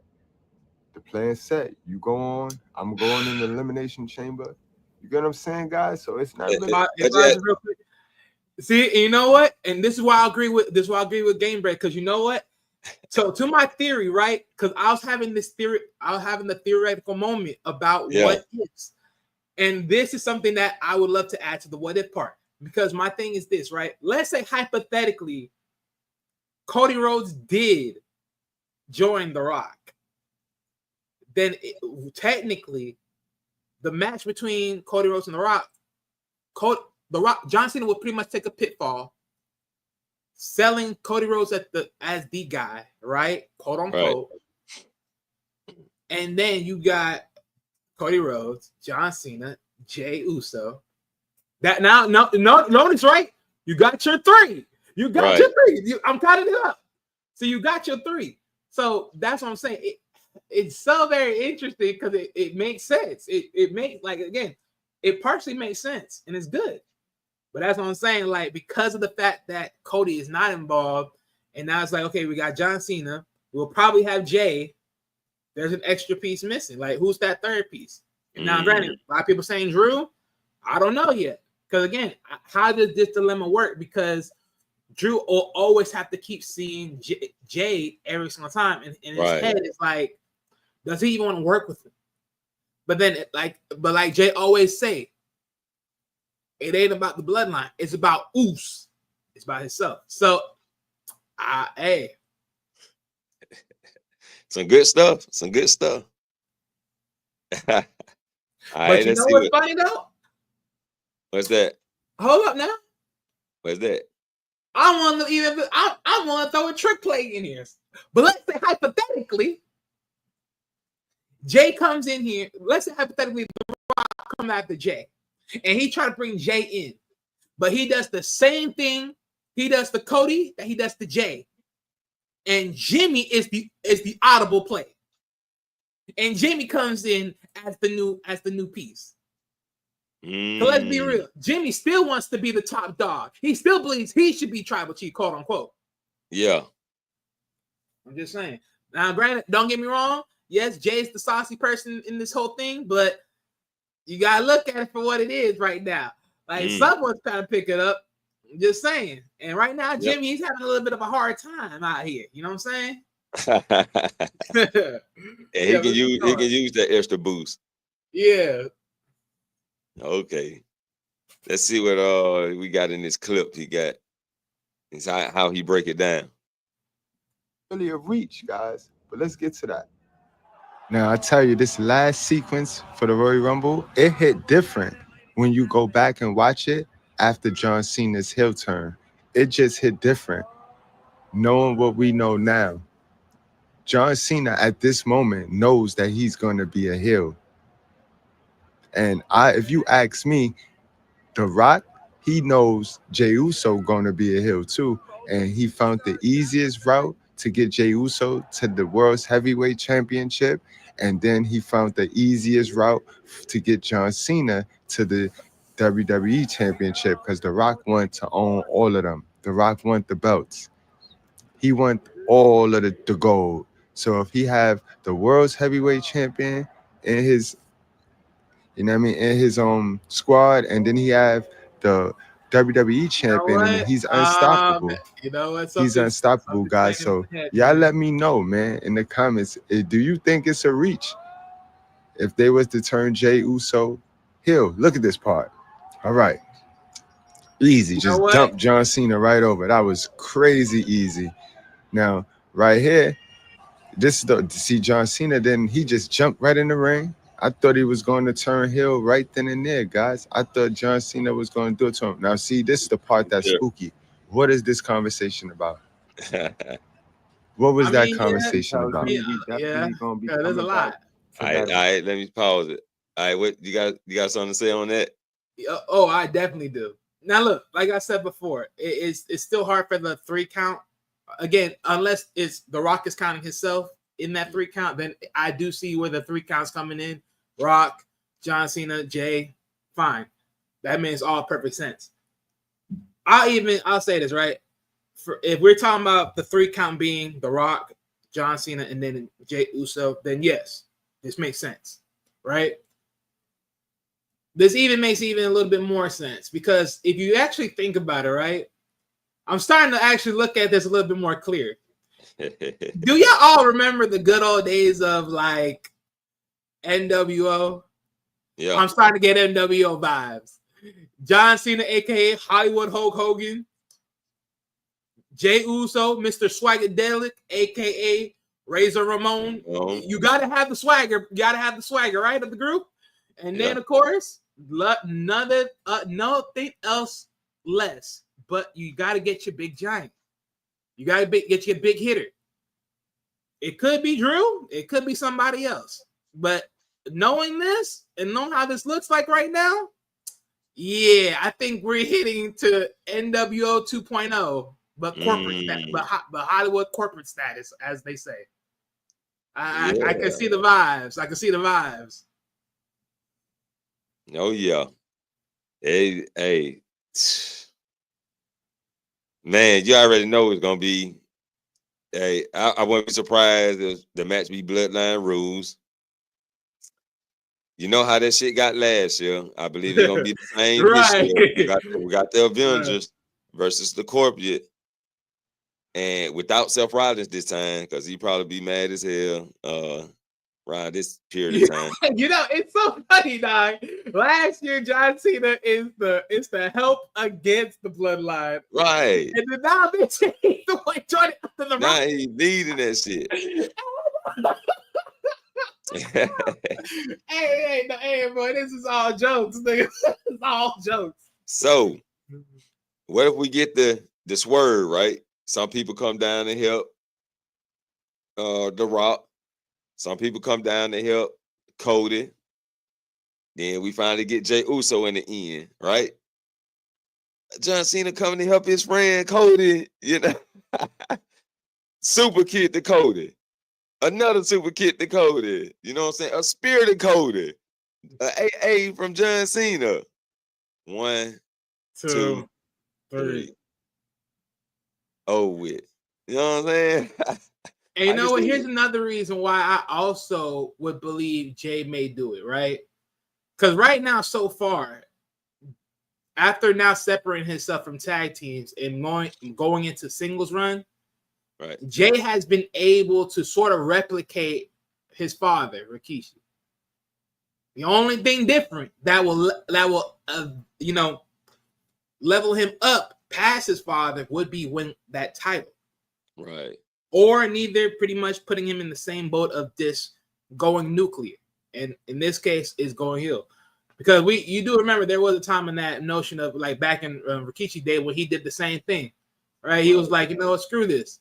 I did it. I motherfucking rolled over Stone Cold. Right. And you know what? Yeah. And think about it, it's even going on with Naomi because Naomi probably, she ran over freaking Jade. So it's like, because people was comparing her and Naomi's like, I know Rikishi happy about her stepdaughter. Right, like, right. I was like, yo, y'all niggas, that's priceless. So, yeah, it's getting good out here, man. It's getting good out here. It's crazy. Bloodline over here eating every day. Okay. It's amazing how they're keeping it going. They're on their 4th year, ain't it? Shit, okay. Like, they just going in different parts, but yeah, they still cooking. Yeah. Damn. All right, let's get back into that thing, man. They cooking. The Royal Rumble sequence right there. That is going to be revisited, guys. So ultimately, the storyline is The Rock. He's the people champion. He has the people title, but he wants all the titles in WWE. He wants the world's heavyweight title, and he also wants the WWE title. So if he started stable and he got the WWE champion and he got the world's heavyweight champion, and he himself is the self-proclaimed people's champion, then it ain't no one powerful than him. Ain't no one more person powerful than The Rock. Understand, guys, a lot of us think Cena wanted to turn heel. A lot of us think that Jey Uso want to be a bad guy. These guys are turning heel because they're under The Rock's manipulation. So that's what it is going to be. That's what this storyline going to come down to, and it's ultimately going to backfire in The Rock's face. Did you see when Cena turned heel, how it pained him to do those things to Cody? And that's the same thing it's going to be with Jey Uso when Jey Uso turned heel on Cody. Jey Uso, he didn't want to be heel, but Jey Uso, he don't want to be second fiddle anymore. And he know the quickest way to being top dog is aligning himself with The Rock. Jay, very noble of you to go out there and assist Alpha Academy, but we are still weeks out from your WWE Championship opportunity. Does that throw you off your game, what happened out there? A little bit, Kathy. A little bit. What I'm going through in my life, it's the wrong time for anybody to be playing in my mind, right? Now that's a clue, guys. That's a clue. That is a clue right there. What can Jey Uso possibly be going through in his life? You just won the Royal Rumble, the 2025 Royal Rumble. You're on top of the world. You selling merchandise. What possibly can you be going through? I tell you, this be that frustration. This the same thing that John Cena is going through. And I told you, these guys ain't going to want to turn heel. It's going to be because of The Rock's manipulation. What The Rock can reward these men is greater. Yeah. All right. So, yeah, you know, your girl came through in the chat, but Oh shit. Oh, Genesis. What's up, baby? How you doing? Hey, I couldn't see the chat when I was on the other side. Yeah. But yeah, I don't fully agree with this notion. Not to the fullest degree. Like, yeah. Granted, yes, dude, Jay has a chip on his shoulder. Of course he do. But what, like, he's saying, okay, well, what is going through Jay's life right now that is making him question his decisions or his thoughts or just anything of that matter? You just won the Royal Rumble, so you should be on the up and up. Why you feel like you have to be, like, why you feel like you're on the down and out? But because everyone's doubting him. Everyone's already believed that he's going to lose. Right. He already has doubt in his head. Like, what are we talking about here? So to sit here and say that, oh, you know, he's not going to want to turn heel, I don't think so. And plus, too, Roman already played mind games with him already. Why would he be so susceptible to mind games now even more? No. I mean, granted, yeah, he's at a weak point. Don't get me wrong. You could say he's at a weak point, so he's more susceptible now. But let's be honest. You've been through the same thing with Roman Reigns. Now you're going to be a sucker again and get played by The Rock by doing the same things. Nah, he going to want to do it. So exactly, like, you're going to want to do it at this point. So it's like, it ain't going to be manipulation. It's just going to be the opportunity. And I'll say this even further, even with John Cena. I think it's the same thing. It's not John Cena's looking at everything is like, you know what? It's like there's my opportunity is neither now or never. Right. Yep. I let a lot of time off the table. I should have been, and I could have been that guy right now, the guy. And I didn't because I wanted to be able to look at everybody else and say they should have this opportunity. But in reality, I know I'm him. I'm the guy. Without me, none of y'all would even be who y'all is. I run this shit. I'm that dude. So it's just a little bit off to me. And plus, you got to think about it too, man. when John Cena went after The Rock the first time, saying like he's a sellout, he sold out WWE to go be a movie star. Now, they had their match, and then he ended up realizing the same thing. Like, you know what? He ends up realizing why, like, he was wrong. Like, he ended up realizing, yeah, you know what? You think you can do both, but reality you can't. That schedule takes a hold of you. Yeah. On the other side, and you can't come back the way you want to being a wrestler, and continue being a wrestler the way you want to. So it's like you have to. So you hit that norm of being quote unquote Hollywood, or aka Hollywood corporate. So if there's anyone that understands this more than anything amongst The Rock, it is John Cena. More than ever. So I don't think so. Isn't anything more of manipulation. It's the simple fact of John Cena wanted to do it because he knows right now this is his time. I mean, granted, don't get me wrong, right? I still sit here and say John Cena does not need to win this title because he did something that no one will ever do in their career, and that is literally win multiple time titles in one corporation. Mm-hmm. People can sit here and say, "Oh, Ric Flair's the GOAT. He got fucking 22 plus. He got 20 plus titles." But the thing is, that's because of overall majority of multiple different wrestling corporations that WWE bought. He never did it under WWE stable. He only won twice in WWE. Period. That guy's been overlooked and overpassed. But y'all keep dick riding that shit all y'all want to. I don't give a fuck. Ric Flair ain't the GOAT. I don't care. He is just this. He's just the taboo guy that people put in place because it is what it is. Think about this. People say no one will never reach the title run of Bruno Sammartino. Last time I checked, Bruno Sammartino was with a bunch of people that really wasn't that good enough around him anyways. The competition was less back then. Of course, no one's going to beat that shit. So you have to say to yourself, well, how much did Bruno Sammartino have? He had like 3,000 plus, so cut it in half, 1,500. Last time I checked, Roman already passed that. And this is with more competition and more greater wrestlers. Come on, bro. Miss me. So, again, for the sense of story, I get it. But at the same notion, though, nah. Because let's be real. If you want to sit here and tell me John Cena was not willing to like really turn heel, I would advise everyone and anyone to go back and go look at Elimination Chamber and look how he was choking the life out of CM Punk to win that freaking match. The moment Seth Rollins stumped his behind and stumped his head into those he pulled his ass in. Bro, he pulled it out so fast and ran. Hey, like, this my chance. This my chance to take. If John Cena was never going to be turning heel, don't you think he would have gave CM Punk the time to, freshen up, get back his thoughts because of that attack and let him get back in? So that's what a face would do. John Cena said, "Hell, fuck no! I'm gonna bring your ass." Come on, boy, because I need this dub. I need this dub. Yeah. Man, come on, bro. Nah, I don't buy that part.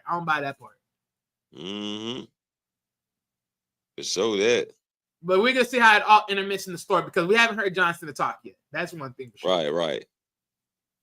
I can see it pretty much going how he was at the interview.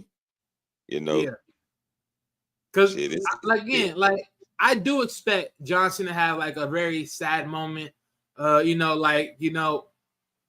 embarrassed myself. Yes, I throw myself to the dark side type shit. I get all that parts. But to say that he was manipulated or he didn't want to do what he wanted to do, like we act like John Cena never been healed before, people. We act like he never motherfucking had those steel chain and then wrapped around his fist and punched somebody in the face with it before. I mean, like, he wrapped the words around our head anyway, and we should have seen it coming. Right, there was multiple times, bro. Is now, right? Yeah. That's what he keeps saying. The last time is now. And in that interview, he said, "This is what I got to do. I got to enter the Elimination Chamber. I got to make it to the main event of WrestleMania because it's best for business." So I'm inserting myself in the Elimination Chamber. I ain't got to qualify. You know what I'm saying? And technically he don't, because again, remember, seeds already been planted. It's to a point where, remember back in the days, John Cena was so good and so strong already in, He could have picked. Remember, when he had an opportunity, you had the opportunity to pick who he wanted to fight for the title. He didn't have to face. He had a choice to pick. He didn't have to wait for no one to fight each other. No. He had the power to pick who he wanted to fight. And guess who he chose at that point in time? When I'm talking about, I'm talking about Daniel Bryan, right? He chose him out of the bunch at that point in time. So he had the pull. He had the access. So the fact of the matter is, for a corporation, especially the authority, to give you that type of power at that time, oh, right. He ain't gonna have it again? Come on. Yes, sir. So, yes, sir. But my thing is, I just find it funny, right? Because at all times, to make quote unquote John Cena Hollywood corporate, you would think he would have did it with Vince first. But hey, this is actually still perfect because I do like it under the Rock, though. This even better because him and The Rock had that feud. So yeah, this even better. And now they're in understandable terms. Mm-hmm. But shall we continue? Oh yeah. I Than these men. What any achievement that these men can accomplish on their own. And that's what The Rock is using. That's all I hear all week. He can't do it. And every week that goes by, Gunther got me doubting myself. Back against the wall. I feel suffocated like I can't breathe. But ain't nobody gonna pick me up but me. And again, guys, these are more clues. We're in the new Triple H era where the promo is going to have so many clues riddled in. This is him. This is him turning heel. Remember John Cena had that promo right before Elimination Chamber. You see his whole demeanor was changed. He was certain. He was guaranteeing victories. This is what happens, and this is the perfect way for a person to turn heel. And if you notice, all the great heels have turned when they got on a losing streak. Normally, when a man goes on a losing streak, he gets frustrated and he snaps and he just crashes out. Guys, understand, this was Jay letting us know he finna crash out real soon. And he just telling us in a matter of words. And you got to put the clues together. He's going to do whatever it takes. And even if that means aligning himself with the dark side, because that's what it is. They're conflicted. John Cena and Jey Uso at this point is conflicted from right from wrong. They know right and wrong, but doing it the right way haven't gotten them nowhere so far. So it got to be a small part of them that's like, go to the dark. Let's go dark. And that's what's going to happen, guys. You say you're going to give me 10 weeks of hell? Then I'm going to walk through the valley of shadow death and fear no evil. I'm telling you, Oos, at WrestleMania, I'm crashing out. Now you see, guys, this theory is definitely not a reach. John Cena had a very similar cryptic promo about going from the bright side to the dark side before he did it. And this is that promo for Jay. This is Jay telling us that he's getting tired of working with the good side. He's fitting to go to the dark side. And in his own words, he told us at WrestleMania, he fitting to crash out. And I found it very funny anyway. Once he won the Royal Rumble, it was almost a for sure thing that he was going against Gunther. So the fact that he sat there and even entertained wanting to go up against Cody, I agree with that that was very suspicious to me. And that promo that he cut, and do you guys remember the promo? We're going to get to that. Let's get to that, matter of fact. Let's listen to that and pay attention to this segment right here. So he gonna show the promo. I think this the promo with him and Cody. Yeah, but it's funny though. Now that he mentioned it, because earlier when he was mentioning all the other stuff they were saying out of his mouth, about the scenario, right? Like some of it, I do agree with in some form or facets because of like how like Jay was saying certain things and all that nature, and right. I would agree, right, on certain points and certain cues. But the thing is like, okay, like he was losing, like when you become a top heel when you're starting to lose a lot.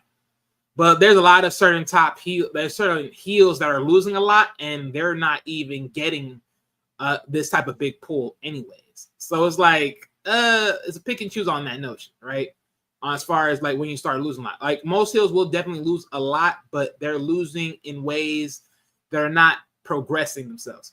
Jay is losing in a way where he is sort of in a progression standpoint because the thing is, let's remember one thing: Jay is finding success of winning then losing when it hits the big point, and then he's on a nice little floater, and then he's all that stuff. So he's whippy locked. So right now, the way I look at Jade right now, he's on a floater. And he's swerving because of how everyone's talking down on him, how everyone making him feel some type of way, and he's about to crack. And yeah, and I do believe, look, if he does crash out, which I do believe he probably will, it makes perfect sense. Because again, like I said before, I said this before between me and you, I don't like the fact that they had to keep stringing it he's gonna face Cody. No, you're not. You're gonna face fucking Gunther. It's obvious. It's fucking obvious. I don't know why they are fucking stringing this shit. But then now think about what Good Bread is saying. He's right, because the fact that they stringing this, that also shows another sign that he's gonna turn heel, because of the fact that also signals the fact, Cody, you about to get the worst of the worst. I'm telling you, and then this also set up the match that everybody been talking about, the Jey Uso versus Sami Zayn, but everybody was saying it's gonna be Sami going heel. Nah, it may be the opposite. So wait, say it again. Yeah. Oh, you ain't heard that floating around that Sami going? Yeah. I heard that Sami gonna turn heel, but what were you saying in the mix of that? Oh yeah, it's the opposite.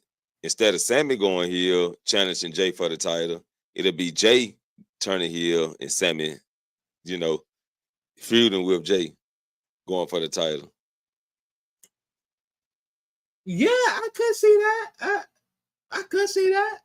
And that would, that would be some type of sensibility, because it's Sami comes back, he says, I never thought I would see you do this. I didn't think you would do this. Everything you went through with Roman, why would you change sides now and go deal with The Rock out of all people? Why? And Jay just looked at him with that face, and he can only think of super kicking his face in. Right. Yes, sir. Yeets. Man.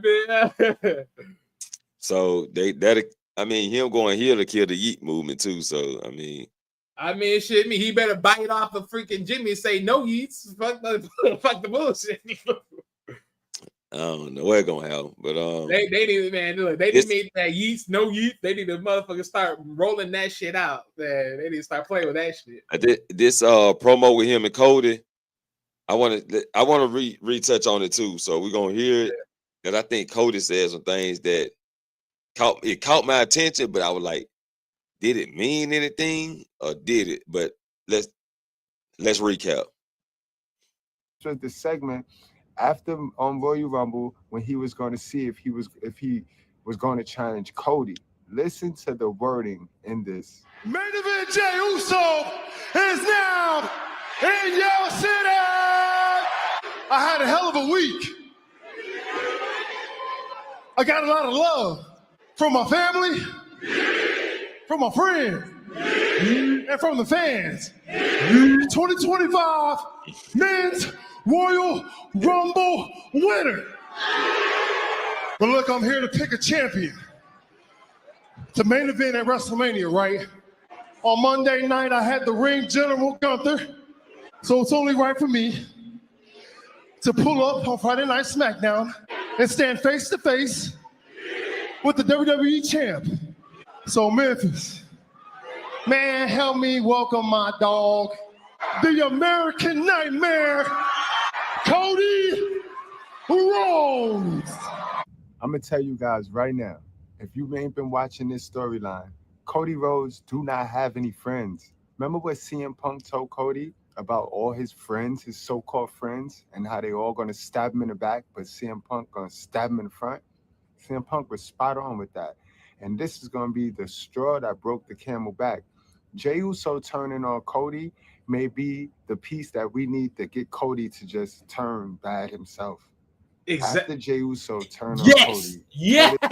Go And that's what I'm telling you. One way or another, freaking Cody is gonna turn heel. Damn it, he's gonna go heel. He's gonna go rogue. Outlander, prepare for mercy. It's about to land, goddamn. Because look, I hope he mentions this because even the Miz said the same shit. Right. The Miz even throw that thing in his ear, and we saw Cody's face at that moment when the Miz put it in his ear. Right. So it's all crumbling down around him. Cody Rhodes is right now feeling very fragile. He's feeling very weak. The title's getting heavier in his hand, and it's about to lose off his grip. He's about to lose it all, baby. You're about to lose it all. Boy. This is gonna be kind of. It's gonna be a wild roller coaster, man. I'm telling you. And I got my motherfucking seat ready for it. Yes, sir. That Cody Rhodes is now heading to the ring. Just watch let's see, can we catch what we need to catch out the conversation. What is it left for Cody to do? Cody is just going to be like, I mean, we done had Brock Lesnar turn on him. We done had The Rock turn on him. Cena done turned on him. Everybody has turned on Cody. And Jey Uso is going to be another one, guys. I don't even know why Jey entertained this. Y'all done won championships together. You know what I mean? It's easy. Pick Gunther. Cody is your boy. But you see, something brewing, guys. Something brewing. But let's follow. Let's keep listening. Main event. Jey Uso. I think I know what you want to talk about. You know why I'm here, right? You do? I got two choices to make, Goose. I can stand across from you on the grandest stage of them all, WrestleMania. That'll mean a lot to me. Now, why would that mean a lot to you, my guy? Cody is your friend. So you mean beating your friend is worth more to you than beating your enemy? You got to pay attention here, guys. Pay attention to the wording right here. You wait a minute, pause real quick. Mean a lot to you. Yeah. Look. I get what Game Bread is saying, right? Good Bread is saying, right? Yeah. And I would technically agree, but at the same notion, you got to think about it too, though, right? What is more better than anything in this moment? Granted, yes, you rather face your enemies, the typical face versus heel stick. That's all cool. Right. But what is more noticeable for Jey to do? To be one of the top guys or the top guy? Right. I mean, think about it. You're talking about honesty, getting a real one-on-one opportunity with an honest wrestler that's going to give you an honest, fair shake at the title, right? To see who's the real best, who's the real main event, who's the real guy, right? Mm-hmm. Why not? But see, that's the trick play. The trick play is you're going to go in there honest. In reality, you're going to go there and stick it right to him in the worst way. So, hey, I mean, look, granted, look, for a fact of what we know the logical play is, like I said, we all know the logical play is Gunther. But I wouldn't be remiss if Jey would have somehow would have picked freaking Cody. Because in his mind, he's saying to himself, so look, timing is everything. And yes, it's perfectly minded that why would you go after Cody when Gunther just beat you? What makes you feel like you can beat Cody? That's disrespectful. So I get it, the psyche part of it. And it's factual. So yeah. I always want to touch on that a little bit because that there's some tidbits. Oh yeah, for sure. That they good with the promo. Screw me. Oh yeah, no, they cooking right now, boy. They are cooking right now. That's clues inside the promos. Yeah, they got something going. Yep. You, because your family want that belt back. Your family want that belt back, and the leader of your family is not Roman. The leader of your family is The Rock. So The Rock is going to enlist you to get that belt back to the family. Listen a little bit more and watch what's said in this promo, because it's the same promo that Jacob and Tama Tonga interrupted and said something to that effect. Peep game, guys. Or I can stand next to you. You still WWE champ, and me, new World Heavyweight Champion. Quite Pause the right here, real quick. Pause right here. choice to make. Pause right here, real quick. Like I said, the wooden play. What is Cody Rhodes doing? What the fuck are you talking about? Nigga? What? Now, That's what I'm trying to say. If Cody Rhodes were to freaking join The Rock, this would have all been the same. This would have all been the same. It was yeah, all the same at the end of the day. I still don't think. I think if he would have joined The Rock, they would have pulled that motherfucking NWO bullshit and made Cody lay down for John Cena. But I digress. That's tough. I mean, granted, look, I would agree. I would agree that technically would make sense, but here's the reason why I say it wouldn't make sense. Because at this time, you already know John Cena's on his last limb. He's on his last run. Why bother to give him the title at that point? And remember, you trying to make what The Rock sold Cody. You're trying to make Cody a pivotal star. So you're gonna keep Cody as world champion. You're gonna keep him as main champion. Right. You're just gonna use him because he's right now. He's the plug. He's the play. He is the star that's running the show. He is the next wave. So you're gonna keep that plug marching and going. Well, and while he does you're that, right. Because he's gonna also push Jade because that's family. So he has the best of both worlds. He's gonna have family on one hand, on one roster, and then he's gonna have the freaking whole show on another roster. He has the Rock has everything he wants. Yeah. But like Cody did, he said no. Okay, cool. Then plan B, go to John Cena. And I still get Jay. Man, right. I'm loving it. This is good. It's good. You think John Cena made the kids cry? Oh man. Yeah, them yeets are gonna be turning like ugly cakes, boy. Everyone's gonna be like booties out there in the stadium. You think John Cena had grown men crying? Wait till Jey Uso turn. If he turns, everyone's gonna go nuts. And forget Jey Uso going on wax, boy. Motherfuckers gonna break their TV screens and everything, bro. It's gonna be crazy work. Everyone's gonna go cuckoo, bro. The reactions out there is gonna lose people. People gonna lose their minds, bro. I know Jay saying, boy, I'm about to lose it. Nah, the whole fan base is gonna lose it, bro. Real. Tell you, man. Oh shit. Oh we shit. But if it's Jay, I mean, if it's not Jay, then for sure we know Jacob somewhere in that picture. Yep, because Jacob is kind of running his own little group though. So yeah, but think about it, because this same motion, right? Because he's about to say like when Jacob gets involved, right? And this is where I was mentioning Jacob could be the other guy in the switch because what Jacob ended up saying in the mix, and just play it out, because he's gonna come in there eventually. Right, here it comes. All right, here we go. How absolutely 100% proud I am of Jey Uso winning the Royal Rumble. I know it's your choice, but that sign right there, having fought for it, having taken my choice away last year and having to win it back, this is your WrestleMania, Jay. And you and I, we've had some good moments in this ring. Won tag team gold, had a libation or two. You know, this here arena is right off Beale Street. We could do that all over again, you know what I'm saying? As much as you have this choice, you have to go to WrestleMania, and for this title reign to be complete, not only do I have to go to WrestleMania, not only do I have to be in the main event, I have to win. So if you choose me, let's make a memory here tonight in Memphis. Let's have some absolute fun, because it will be the last time. You feel me, sir?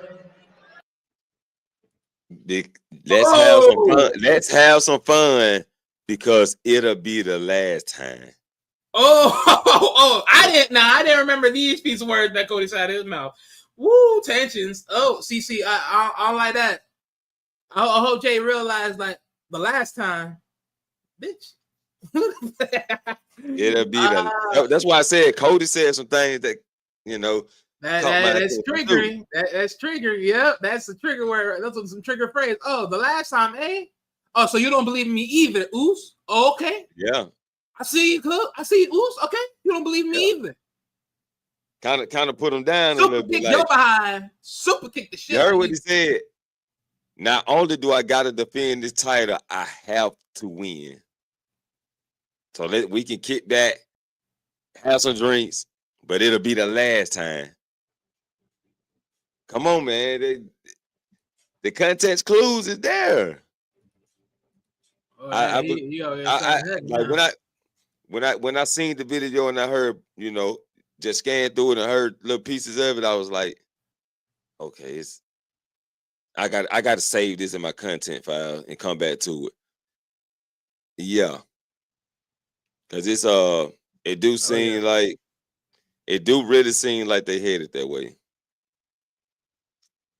Yep. But let's see what Jacob got to say when he come out. He about to come out. Guys, are you paying attention? That's another clue right there, guys. That's another clue. The last time, Cody, how are you so sure that that's the last time you and JJ gonna be chilling like that? JJ.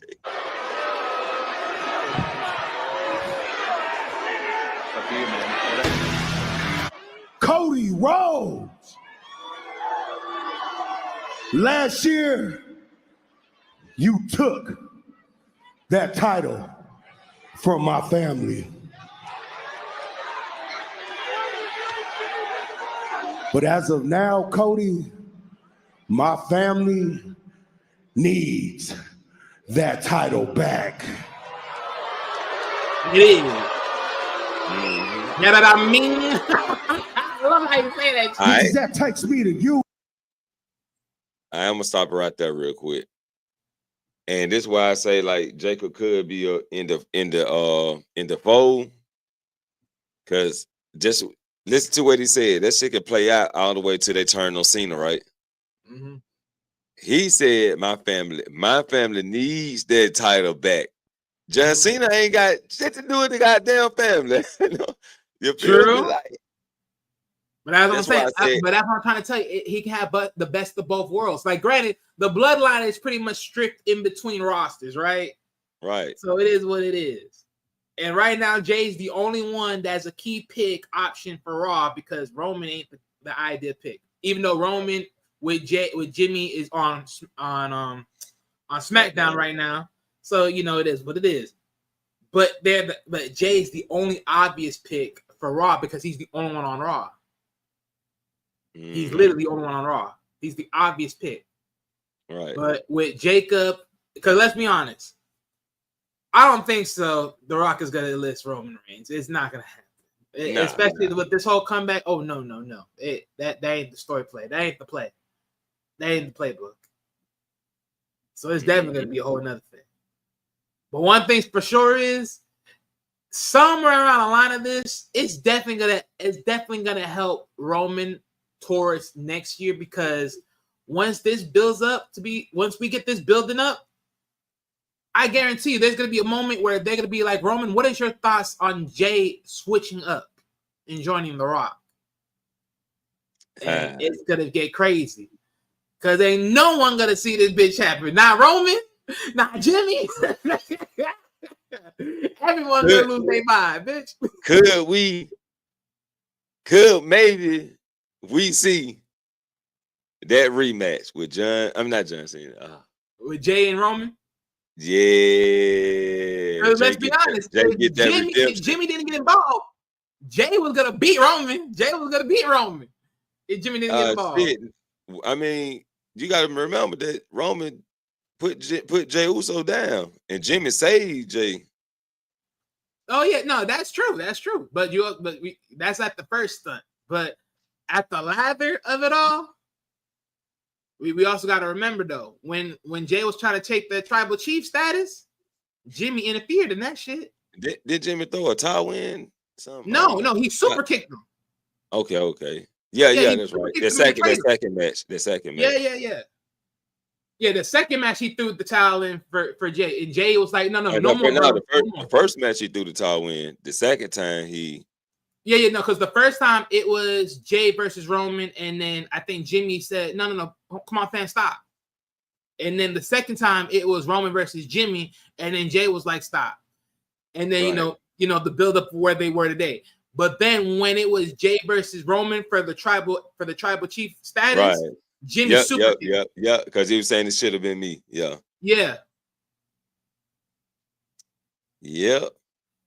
Damn. All right, let's jump into where my boy got to say real, because we still got a video for Jade Cargill. I was supposed to play it earlier, but we kind of we'll slide back to Jay.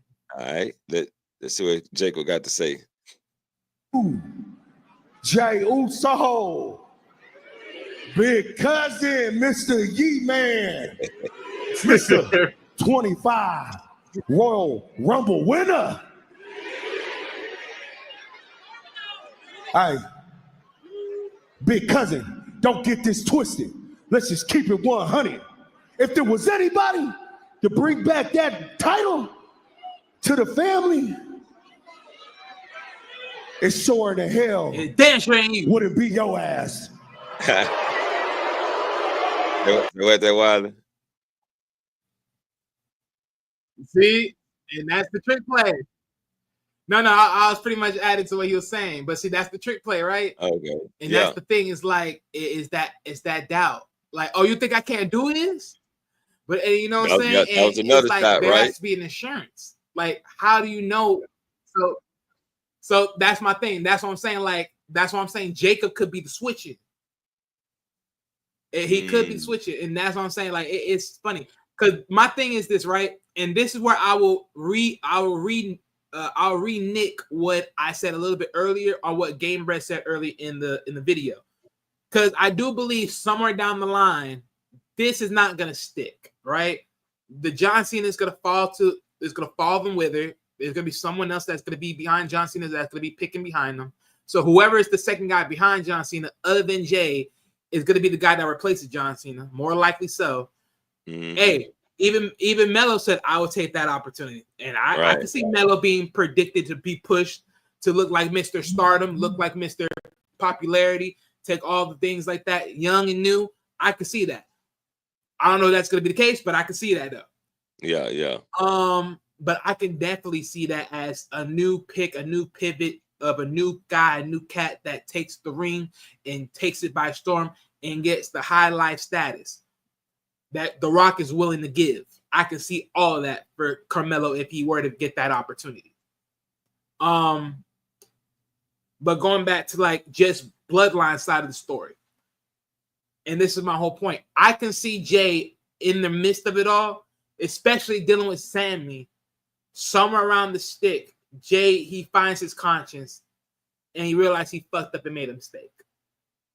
And he allowed the whole thing, what everyone was saying, he allowed his whole emotions, he allowed everything, because he knew every single time he was close, it was stripped from him. Neither it was because of his brother, neither it was because of just like slight moments that he screwed up on that allowed him to lose the match. Whatever it is that you can think of, it was those slight moments that effed him up and that could have just kept him away from being there, because he know he had it, but it slipped right through his hands. And every opportunity that ever slipped right through his hands, he just doesn't want to feel that doubt again, because he know he should be able to win. Mm-hmm. So at that point, maybe he gets that quote unquote post nut clarity, and he wakes up, and you know what? He realized he effed up. And by that point, when the Rocks realized,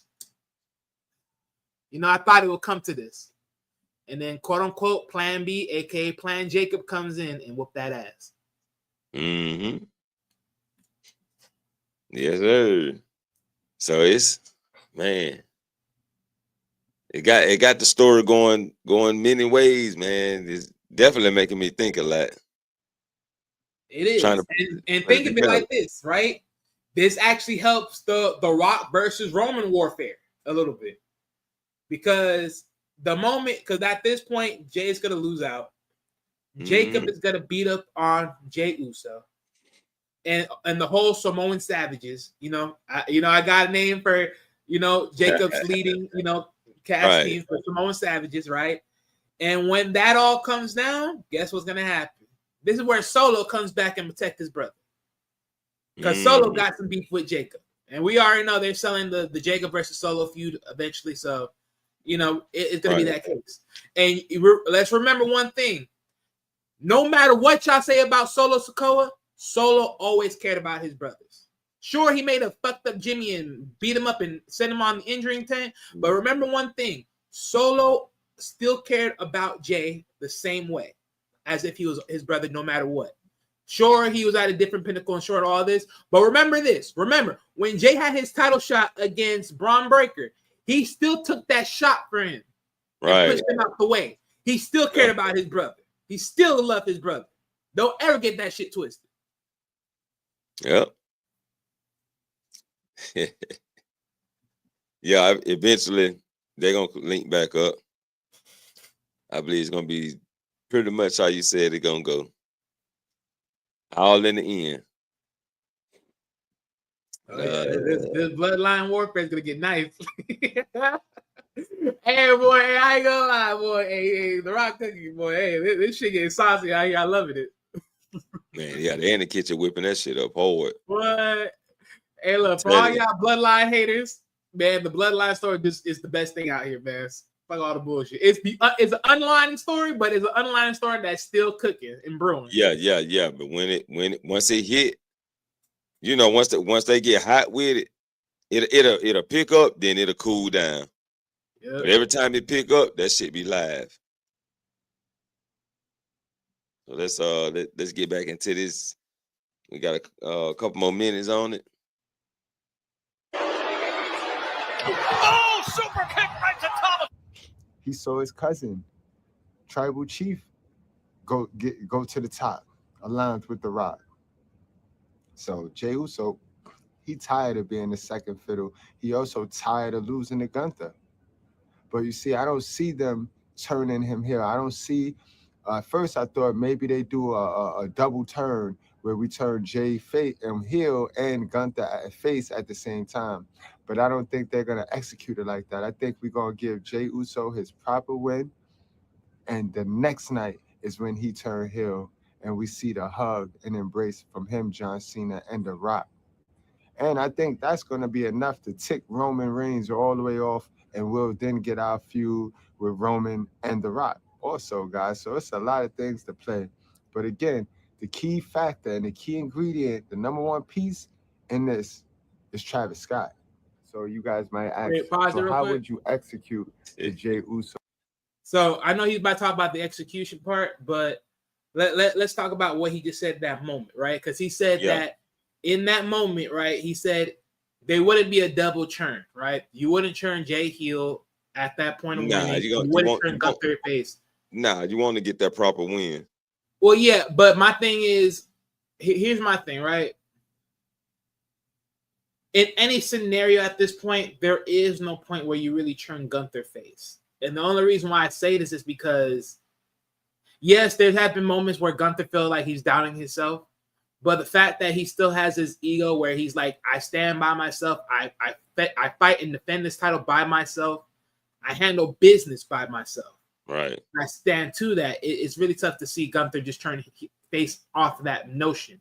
So it's not enough for me to say Gunther turns heel at that point.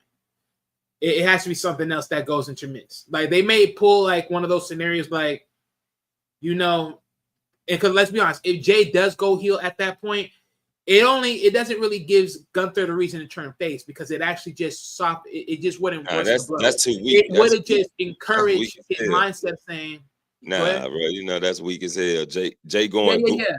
Jay a double turn, that's weak as hell. It's not gonna be it's no impact in that. Yeah. But that's what I'm saying. Like, it would have made no sense anyways, because Gunther probably would have been like, you know what? I would understand it if it was me in that position. Somewhat. But he gonna fight his damn heart out though. Yeah, exactly. So, but I think but that's my thing. It's like, even if Jay were to win, how does he win even if he looks like a heel in this case? Because that's the crushing notion. Like, does the referee gets hit? Is there a moment where there's a chair shot being in place? Is there a moment where the referee's coming in and he does a screw job with the count number and it was fixed because The Rock called in the referee to do it? You know what I'm saying? So it's a lot of different cues on that notion. It's a lot of different cues. Yeah, I think he's gonna get that straight win just to prove itself, get that proof. Just to prove a point, you know what I'm saying, that he can win. Like, yeah, but see, and that's my thing. It's very tough because, like I said, we always know there's always something screwed with these title matches.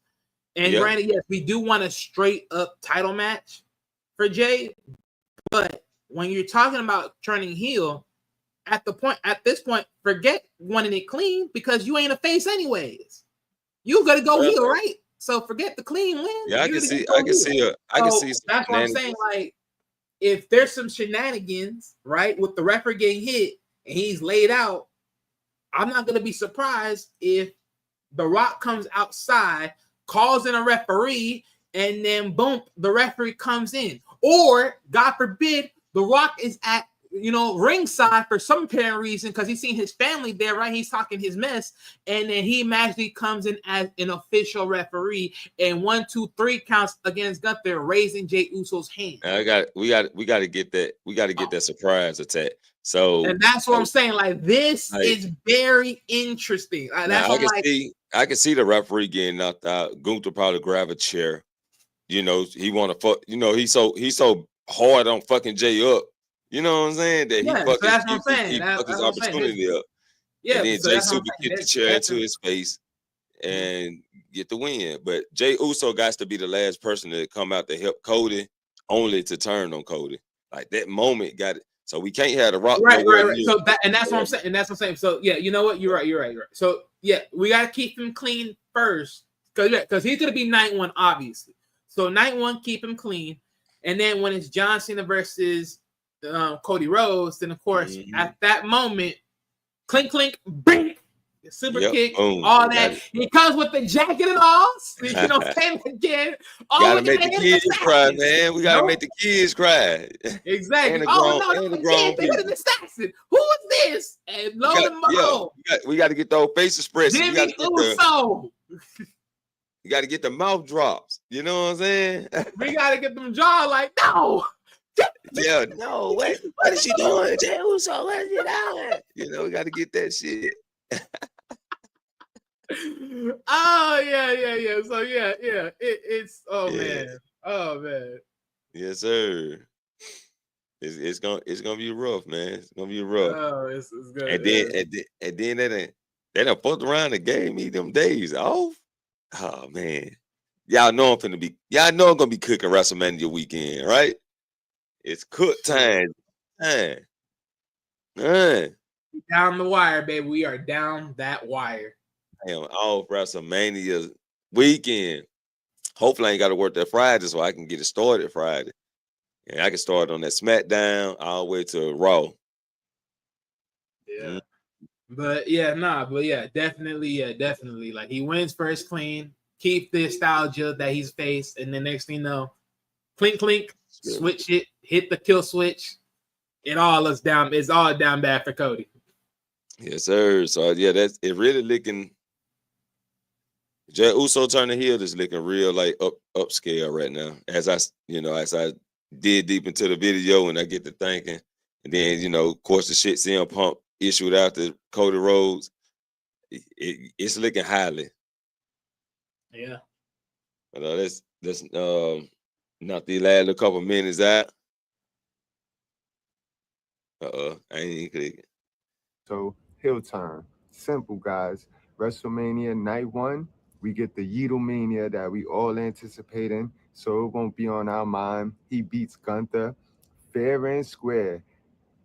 Now night 2, when we have our run-ins at the end of the match, when the match is winding down between Cody and John Cena, the Yeet music hit, and Yeet comes, and everybody think Yeet coming to help Cody, and no, Yeet is the single-handed person that helps John Cena bring the gold, because now Yeet would have won the World's Heavyweight Champion. So I think pretty much he probably break down what we already broke down. So yeah, excuse me. Yeah, people in the comment section, y'all let me know what y'all think. I mean, people in the chat, let me know what y'all think in the comment section about the Jey Uso joining The Rock in his Hollywood fashion. I pretty much said what I had to say on that throughout the video. You got anything to add before we go to the next one? I'm finna look it up real quick. All right, hold on. Right. So let me talk about this last piece, right? So like I said again, I do believe Jay will come and quote unquote help, right? Now, how he does it, for me personally, I would love it if Jay comes in the jacket. Just come in the jacket, come all black, and just hit that super kick. And everyone's running, what the freak? But this time he made sure he covered his face, everything, and he stays on the side, right by freaking The Rock. Or The Rock's right there, however it is, right? Because The Rock is definitely going to be at ringside. He's just going to watch everything go down. He more likely so. And he could hit that super kick. And he's going to line up with The Rock. And then at that moment, when they get into the ring, after Cody Rhodes is done, he's going to unveil himself, and everyone's going to see it's Jey Uso. I think that is the most greatest way to really put shock factor into everybody and make them look at that moment. Now, granted, you can still get that same shot factor of, referees down. Someone got to help Cody because he's getting beat up. And then Jay comes in there, and Jay's is willing to defend Cody. Cody gets up, and he's about to, he puts his hand on Jay for saying, yeah, thank you, man. Thank you for coming to help me. And in reality, he looks right back he looks deeply in John Cena's eyes, maybe even at The Rock. And then right at that moment, he pushes off Cody, super kicks, beak, right in the head. And it's everyone was like, no, Jimmy, no. Michael Cole's losing his mind, why? Why, Jimmy, why? Everyone going crazy. Everyone's going crazy. Everyone's going to be like, hey, this is some shit. What's going on out here? Hey, Michael Cole, so not going to be going. Well, Michael Cole going to lose his mind for sure. He's going to. Michael Cole might lose his gasket. He's gonna be like, what the hell? For real. Yeah, shit. So yeah, that's how I see it. It can go one of those two ways, but it's gonna be crazy. Boy, the whole family is gonna be looking at this sideways, Oos, what are you doing? I did what you would have did. I got mine. You dig? Yeah. When they gonna get mine? Don't look at me sideways, Jimmy, because you would have did it too. Like you did me when you super kicked me when I was trying to win Tribal Chief. You would have did it too. Don't motherfucking come and judge me. I got mine. And if I were you, I'd join up with me, and you get yours too. I ain't gonna lie. I won't be surprised if Jay try to recruit Jimmy and join up with him. I won't be surprised about that. Mm-hmm. And if he does that, then he's already making that play about the whole the Samoan warfare. But real quick, I'll be right back. I need to go to the bathroom. All right, go ahead. All right, we're about to jump back on the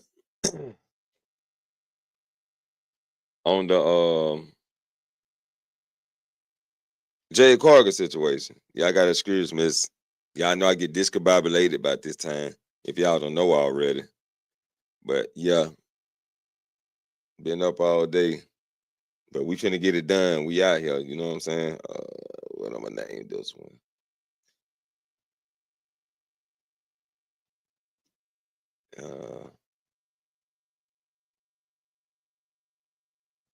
Set up.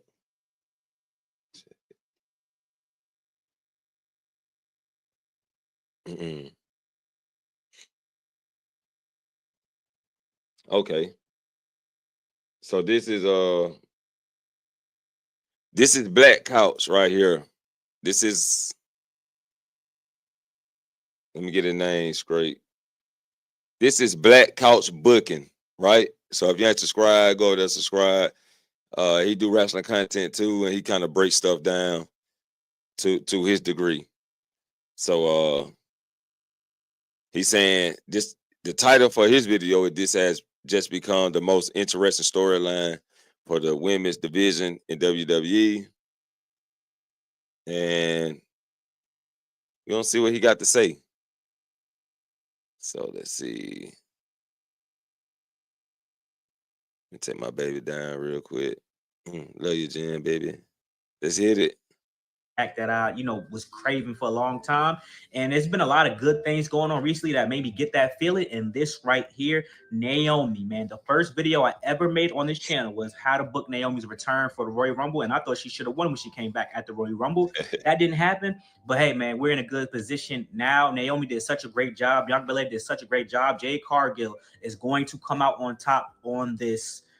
Because I think she's gonna have a breakout match. I have faith. I'm not pessimistic. I think she was in the PC over the last couple of months, really getting some good work, and she looks good as ever. Good physique, good aura still, and she just looks a little bit more fluid. Even with that beat down elimination chamber, she was looking really, really good. So I know a lot of y'all won't give credit where credit is due, but WWE letting these women, go off the rails and really show their acting chops. Naomi is in the Queen of the Ring movie. I really got to go see now, even if she got a small part. I want to see if she, she picked up some things while she was, preparing for that role. And Bianca Belair, man, people say she was overacting and blah, blah, blah. Bianca Belair sold this very well. Good emotion, action. This one I don't get that people be like, oh, they overreacted. Have y'all ever seen two women argue? Have y'all ever seen two women go back and forth and it's intense? Y'all know about, hey, look, y'all know me. I always be going over the edge when it comes to downplaying WWE's motherfucking ways of booking their stories. This was good. I don't give a fuck what no one said. Yes, sir. But we got the. I just don't like the part where people like downplayed this. Talking about it was a bit too much, the screaming and the back and forth. That was a real. That was like a real argument. Like I said, have people ever seen real argument between women and how they go back and forth? Exactly. Like, come on now. Like that is deserving of that being done the way. I love the fact that it was done this way. I love it because you got to bring that energy. You got to bring that vibe. You got to bring that gut-rich feeling. If you don't, then it's just watered down garbage. Both women. I said the same thing. Oh, go ahead. Sorry. I often say both women. You can feel the intense moment. It was right. The energy, the acting, the face expressions, the Naomi pulling out tears from nowhere. I think she plucked the nose hair and we didn't see it. You know what I'm saying? The tears coming out. Yeah, it was good shit. Yeah, exactly. Because think about it. I'll say this, right? Because I said the same thing about the whole bloodline story, right? With the Roman Reigns and everything else and all this. We were supposed to get that good, right? We were supposed to get that good wrenching feeling. We were supposed to get that true joining, like families getting back together. And we didn't get none of that shit. That shit was dry. I mean, sure, you see Roman hug Jimmy, but it wasn't enough. Like, okay, that's one small part. But really bring it in. Really bring it in like we're gonna really, really bring this back in. And they didn't do that. And that's why I'm like, bro, this is that shit was dry. But this right here, this is everything. This is everything. This is everything you've been waiting for.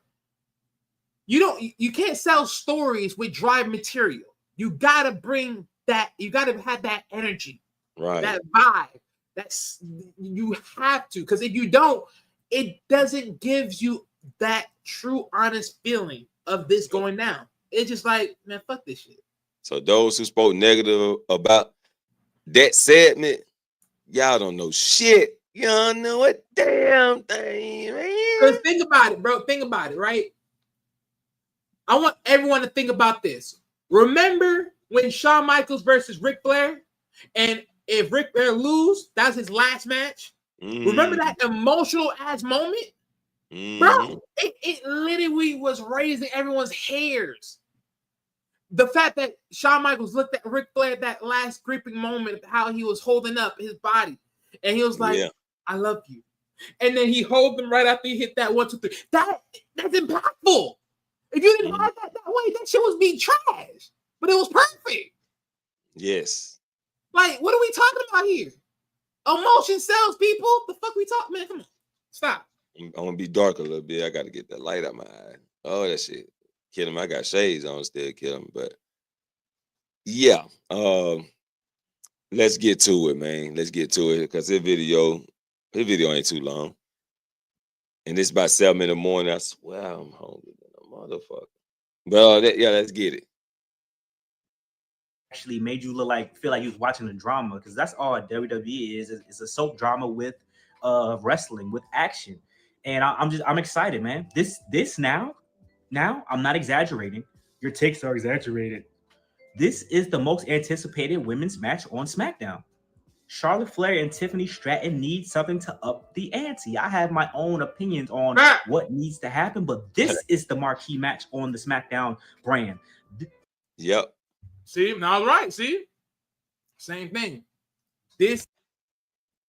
Sorry about that. By the way, this is literally the Jade, Bianca, Naomi is the top women's story on the main roster right now. Yes, sir. Everything else is trash. Everything else is beneath. No one cares, bro. This is the top story. It's the top story. That's what I'm saying. Charlotte winning, that shit was priceless. Because guess what? That story, there's not enough.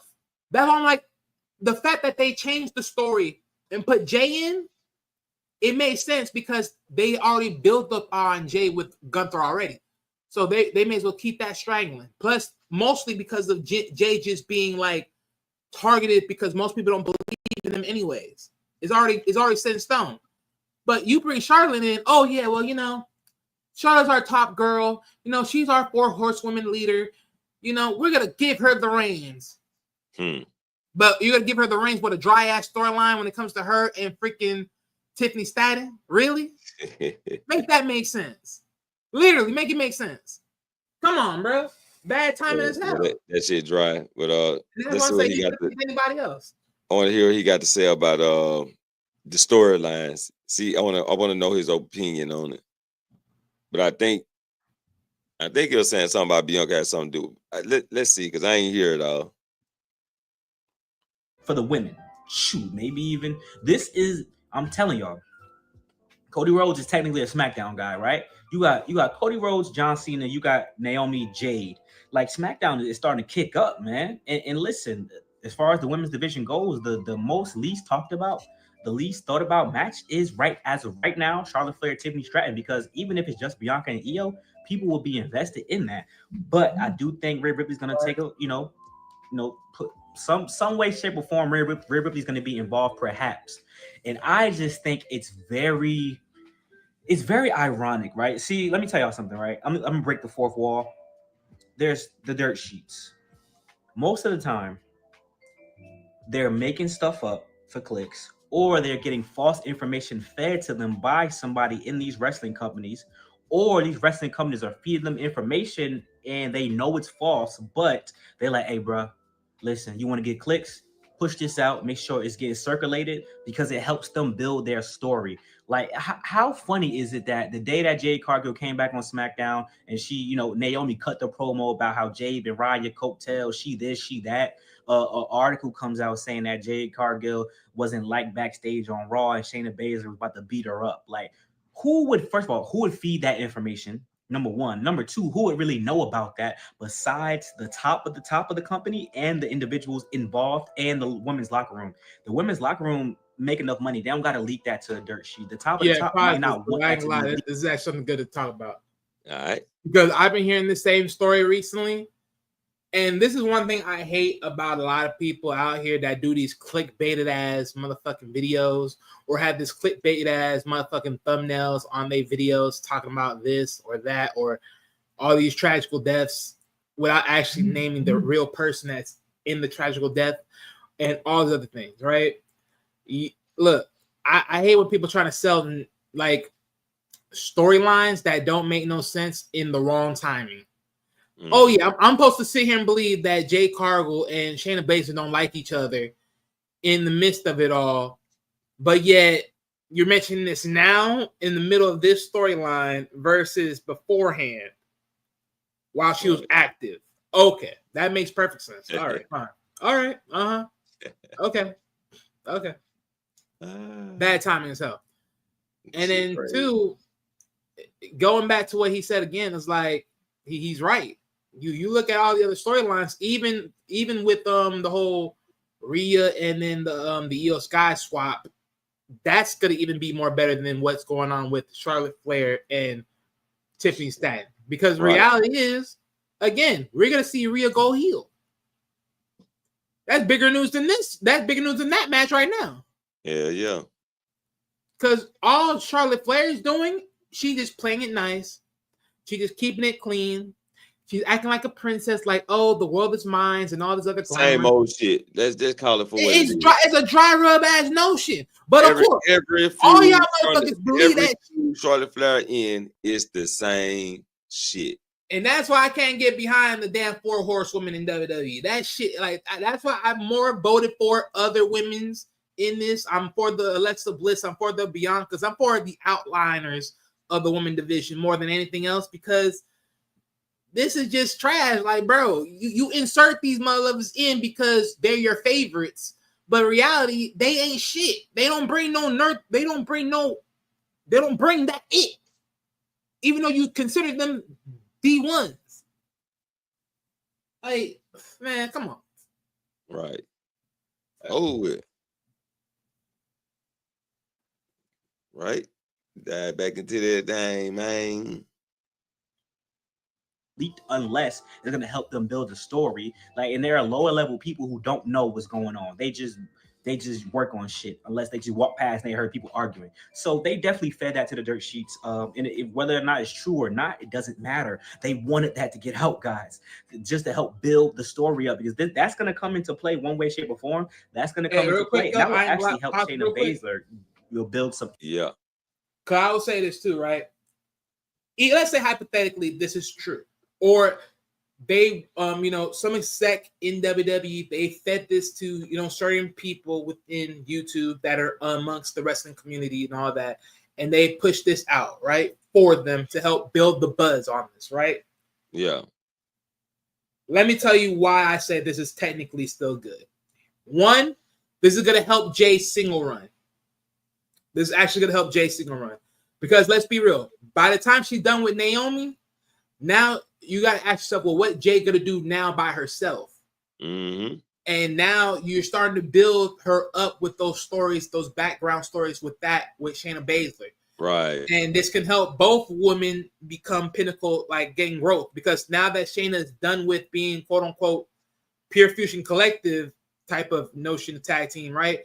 Yeah. Maybe we can get a Shayna Baszler that actually gets reactive again.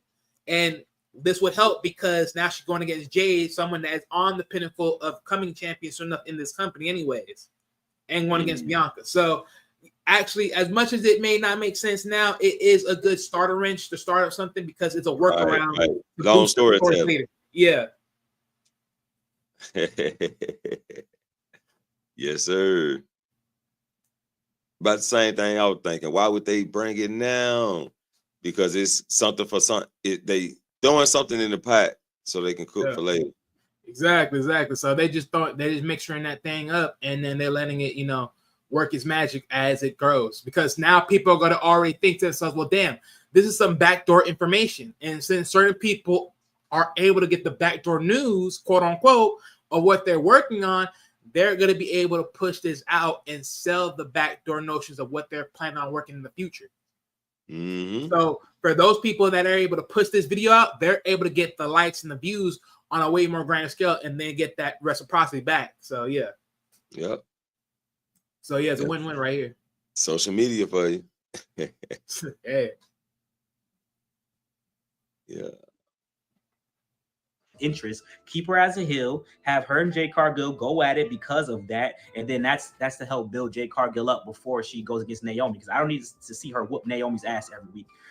Have Jade Cargill have a match, let us show that okay, she's improved, she's a lot better than y'all thought she was, and what better way to do that than against Shayna Baszler? Even if Shayna Baszler loses, at least she'd be on TV, at least she got something to do, because ever since Deville left, I don't even know where the Pure Fusion Collective is. I don't even know they're still a stable at this point. So I think that would be very helpful. True. Like I said, okay, I'm optimistic. I think this is gonna be Jade Cargill's breakout people like, can Naomi carry a match? Why does she got to carry the match? It takes two to tango. I don't think she got to carry nothing. I think this is going to be a great match. Naomi is sensational, bro. Like she said, right? One time y'all rooting for it, next time y'all turning y'all back on it, and that was kind of like a double entendre. I think of abandoning her, that could have been a shot towards how WWE dropped the ball with her booking way back when as a women's tag team champion. I saw somebody comment to say that could be a dig at Sasha Banks, not like that. That one is kind of weird for me. I don't know how that would. I mean, it could be a dig storyline wise, but not real. I could see that, but here's my thing, right? I understand that because the double entendre could be also like Sasha betraying her, but then at the same time, it's like, I mean, I can't see that though because her and Sasha been there for a good minute. They team bad, just them two together, so they've been at that for a minute. Now, granted, when they both chose to left together, they didn't just say like, oh, it was just one that wanted to stay, the other one wanted to leave. They both left, right? So. Now, granted, they both went their separate ways. Sasha went to like New Japan and then and reinvented her name, and then of course, Naomi, she went to TNA. So, that's this. I don't think so. The double entendre at a shot at Naomi at Mercedes Moné. I know she likes to be called that now versus Sasha. So I ain't gonna do her dirty like that. But. You know what? It's like, I think it's a double entendre for the simple fact of, because you got to think of it like this, right? It's like, I say this, she's using her moment back in the days and saying, I only had a certain good few of people that had my back. And now here it's like, it's not the same. And like, I'm over here outcast in a bubble with no help, give or take. But again, it's like, this is what I'm saying. Naomi did it to herself because again, it's like you over here being buddy with Bayley, and yes, I get it. She understands Bayley's position because she was once upon a time there her damn self. But that's the tough part. It is one thing to understand it, but it's also another thing that you got to realize you can't accept it either, because if you're able to understand it and able to give plight to it, who's not to say and say you ain't gonna do it again? So yeah, you know what I'm saying? And lo and behold, technically she did it again. So you know what I'm saying? So yeah, this is crazy. It's crazy. Man. It's a roller coaster for my girl. Oh man. But you know what? One thing I do hope is I hope she drops all this, this extra weight of the glow, the funny, the fairy ass boots and everything. Because look, like I said before, this is gonna get good. I'm loving the whole switch. I'm loving the whole clothing switch because look, we got Jade in that all black leather design in Elimination Chamber. She looking good. She look like a Snickers mixed with Hershey's. Each pack of bar gives you a kick of everything. And now she comes in here with this white and then having this red, like, oh yeah, you spilled my blood, and I'm gonna spill a piece of yours. You're gonna be part of this collection. And then both of them wearing black. And the black sequence was what? A nice, loving funeral. It's a moment that feel like it's a funeral because them wearing black was truly the ending. It was a color sequence. Right. The ending, the funeral. It's over. Burial. Yeah. And Jay was pretty much like, she was also basking in that white for because think about it, white in most cases also is a signal for a new. So there's a lot of color cues here too. If y'all didn't pick that up, I'm telling y'all. That's what the colors was all about. Not Bianca being behind the shit. Yeah, because think about it. Naomi was an all black. Maybe like the only thing was a neck brace with the crystals on it, which I ain't gonna lie, that's a little too much, but whatever. But take that off and move that out of the picture. She's an all black. Bianca was in black with a little bit of some silver on it, which she's trying to find some light in this, but we'll see what happens. But it's overall in darkness. And then Jay comes here with white and with red. Y'all already know. Y'all already know where that at. Y'all, yeah, Mm-hmm. I already explained that part. So look, this is look. If y'all think that this story is bad, y'all lying to yourselves.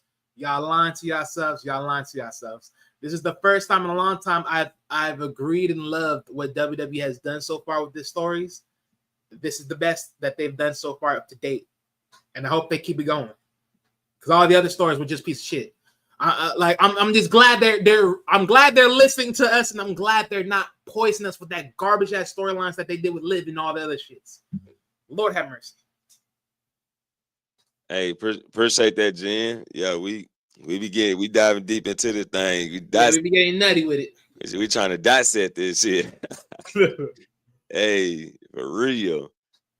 You know, I'm just glad I'm able to pull a little extra content to get a little extra feedback. So let's see what Black Couch actually got to say. He ain't even got into what he's saying yet.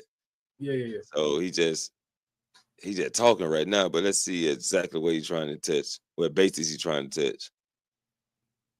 Like they're still great friends, but like storyline wise, as in she didn't come back to WWE with me. She went to AEW, didn't tell me. That could be cool, but they won't do nothing like that, right? But I'm proud of Naomi, bro. Sincerely, content creator, blah blah blah. Like that is, y'all know I like the self-improvement, the overcoming obstacles. That is a story of perseverance right there.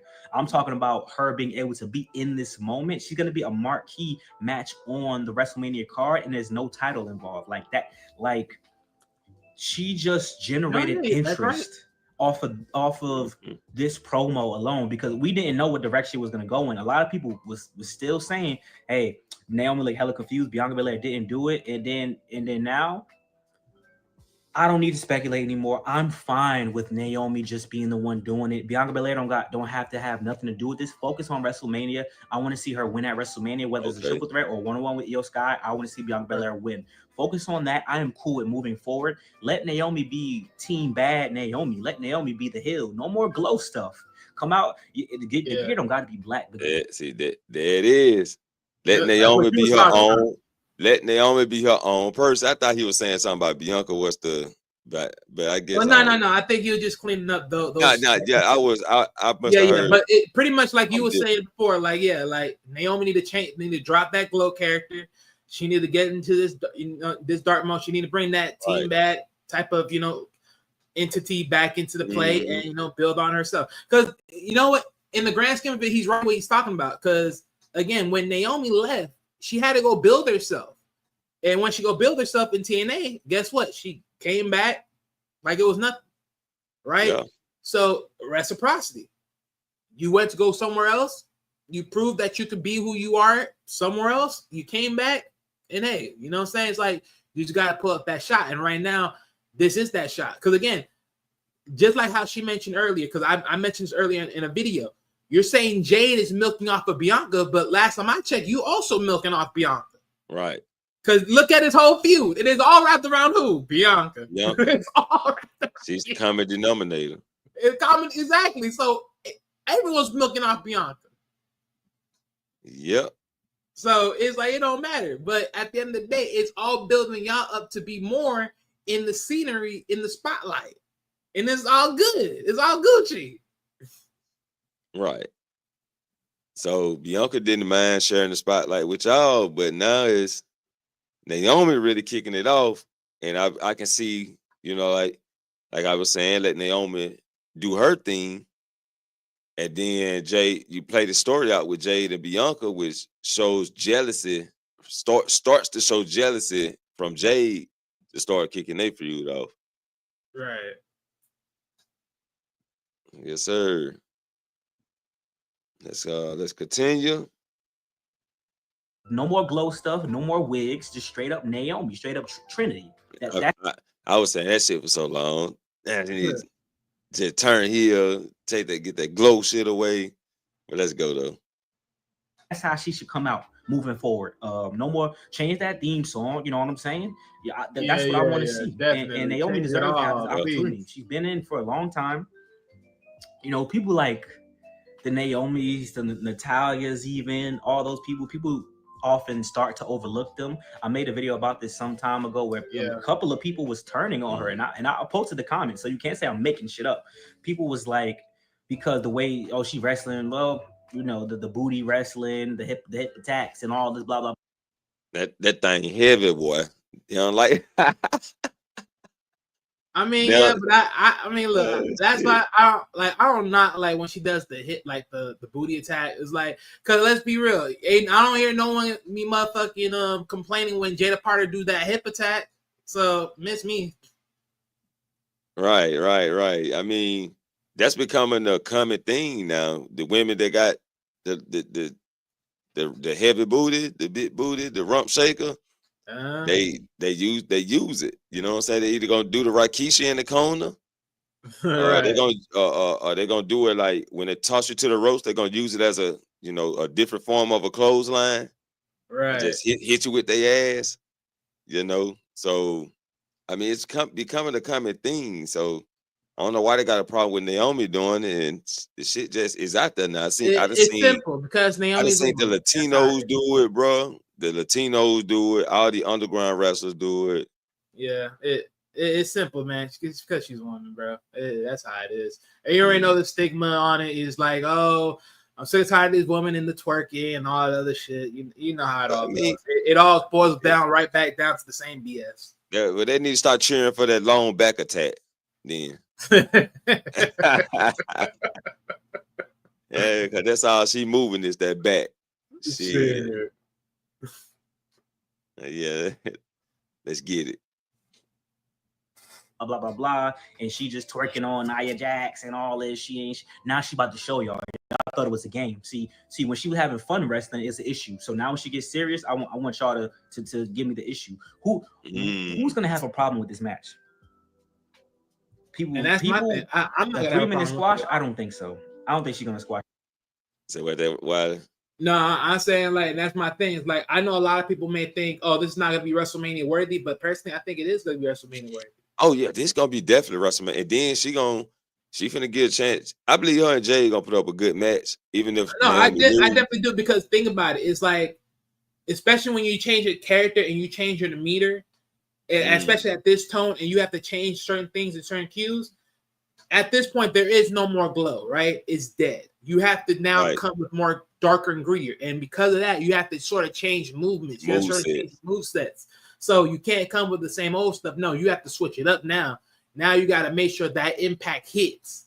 Mm-hmm. And everyone that's doubting you, now you got to make sure you got to put that doubt into everybody else.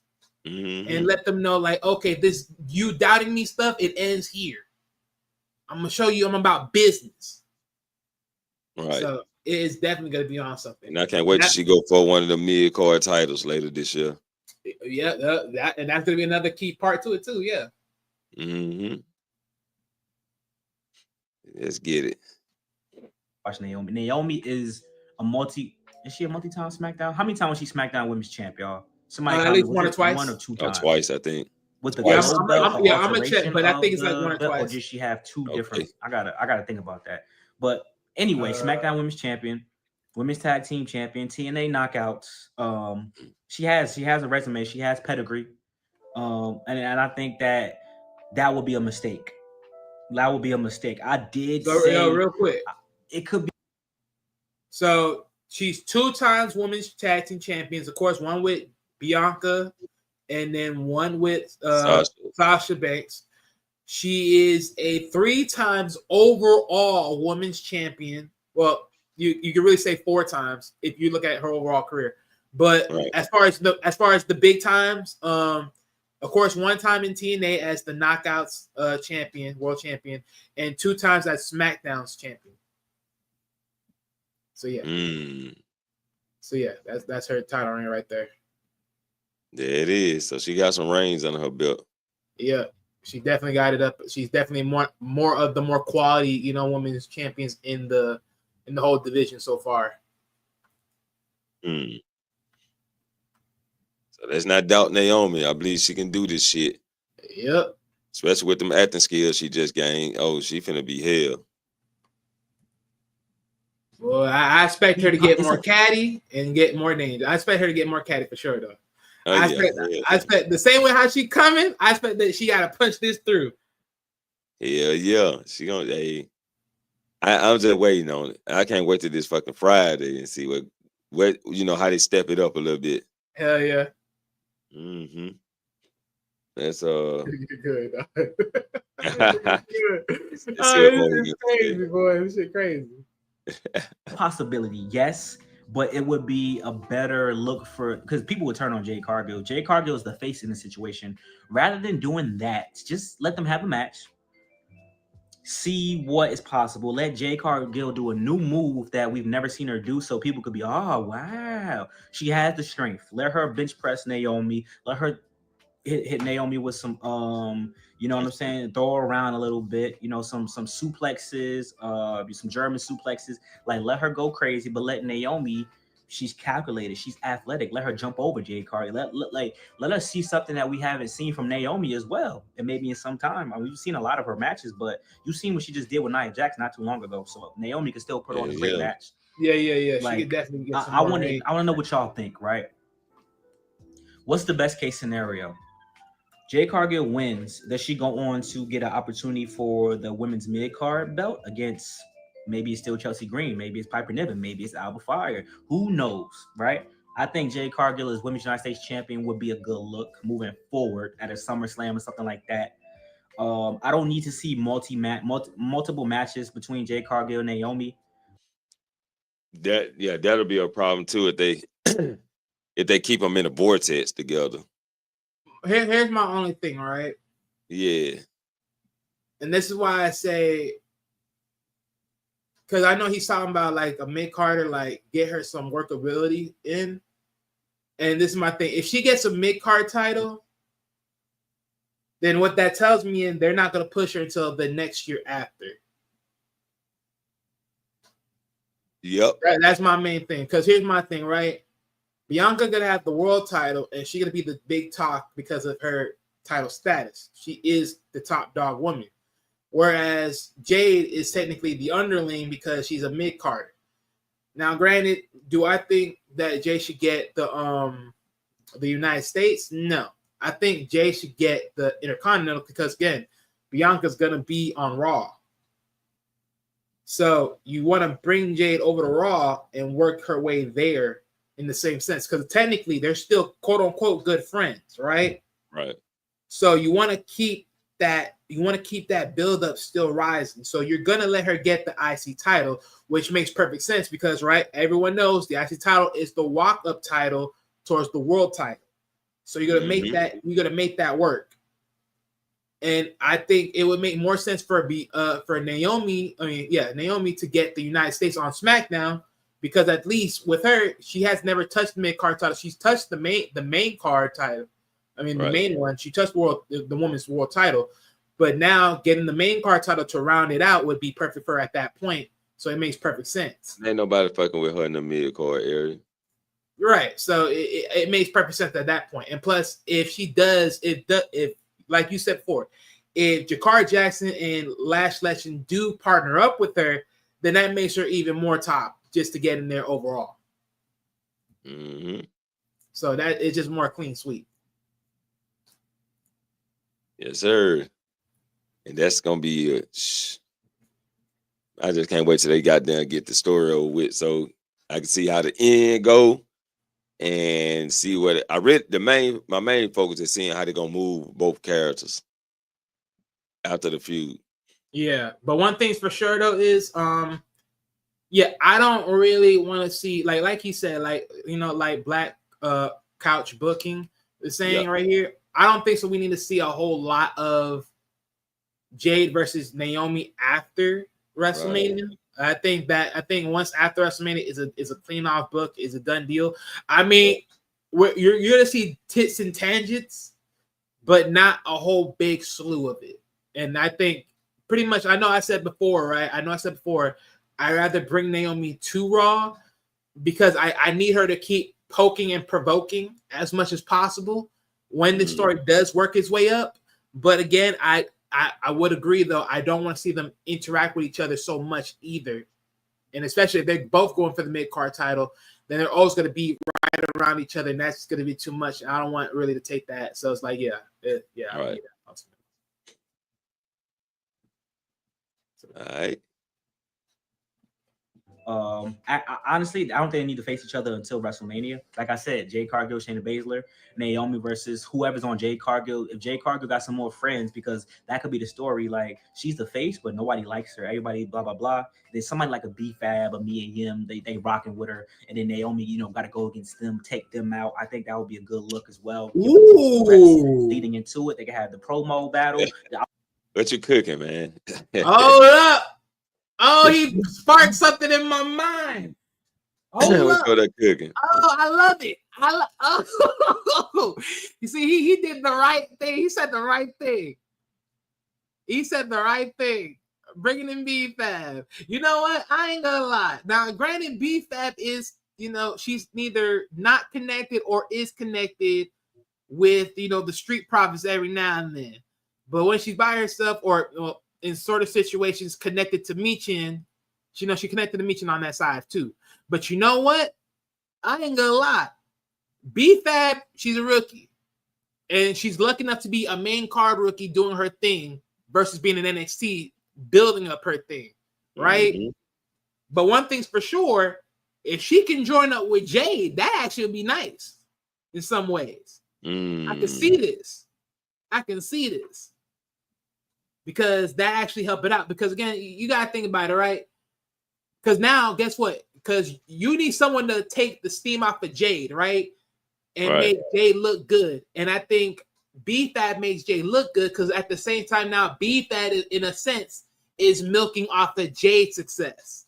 Right? And then that builds that up for B-Fab later on to sneak in and, make a big splash somewhere later down the stretch. Right. Now, I don't know how that's going to work out because, of course, that means you had to train B-Fab over to Raw too. But, it's one of those many interesting plays, though. I do like it. Especially if B-Fab is like a helpful manager to Jade, marketing her up for the titles and stuff like that. So, yeah. Right. Yeah, give us something to do, too. Besides, with Michin, because Michin just, I don't know what that, she was on fire, then they didn't put a spark out. Yeah, I don't know. That Michin's like here and there. I don't know what's going to go down. Poor Michin. Yeah. Okay. Let's get it, man. Got probably like 2 minutes on it. I would love to see a contract signing with this, and you have Bianca Belair be the mediator. Like, listen, B, we're not trying to distract you, but you need to be here. You're in the middle of this. Like, this is your story as much as it's Jade Cargill and Naomi's as well. So you need to be here. And then, even so, we could get Naomi versus Bianca Belair for the Women's World Championship. I just cooked, huh? Yes, I would love to see that. Hill Naomi versus Bianca Belair. And listen, don't be upset that Bianca Belair didn't turn heel. Some of y'all are still trying to listen. I want her to be heel, not because I like Bianca Belair, so I want her to explore every aspect of her character, and she can do it. Obviously, look what she's doing.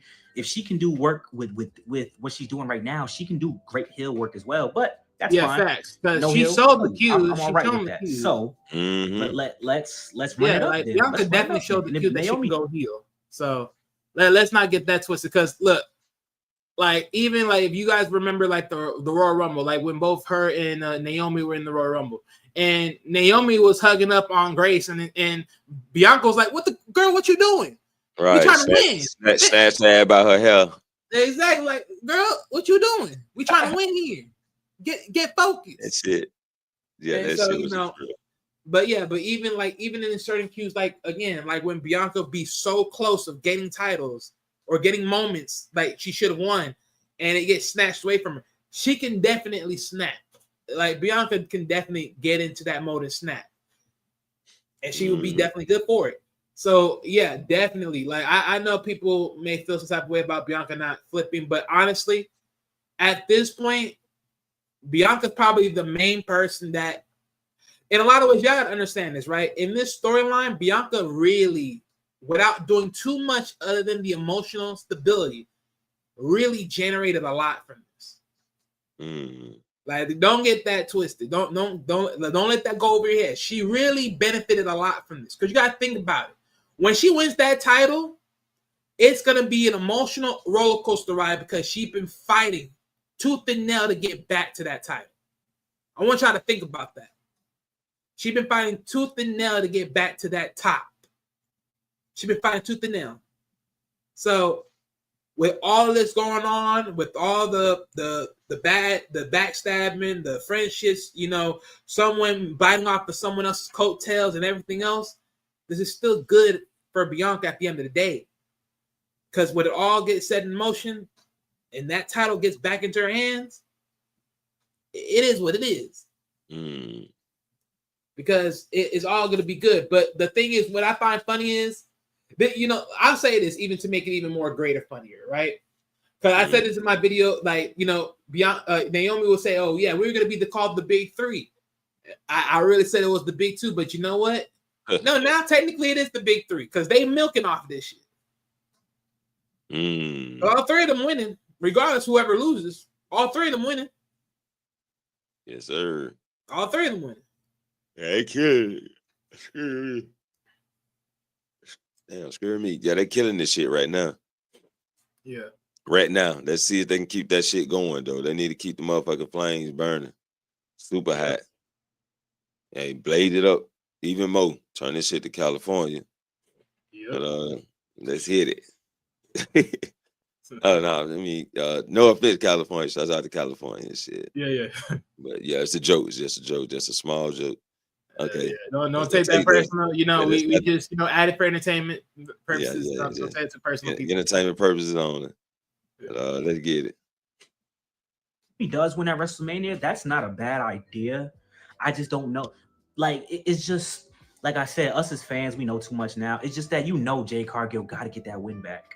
If she does lose at Mania, if Jade Cargill loses, she's gonna get it back at Backlash or SummerSlam. And like, I don't like 50-50 booking is trash to me. I'm sorry. I'm tired of it. 50-50 booking.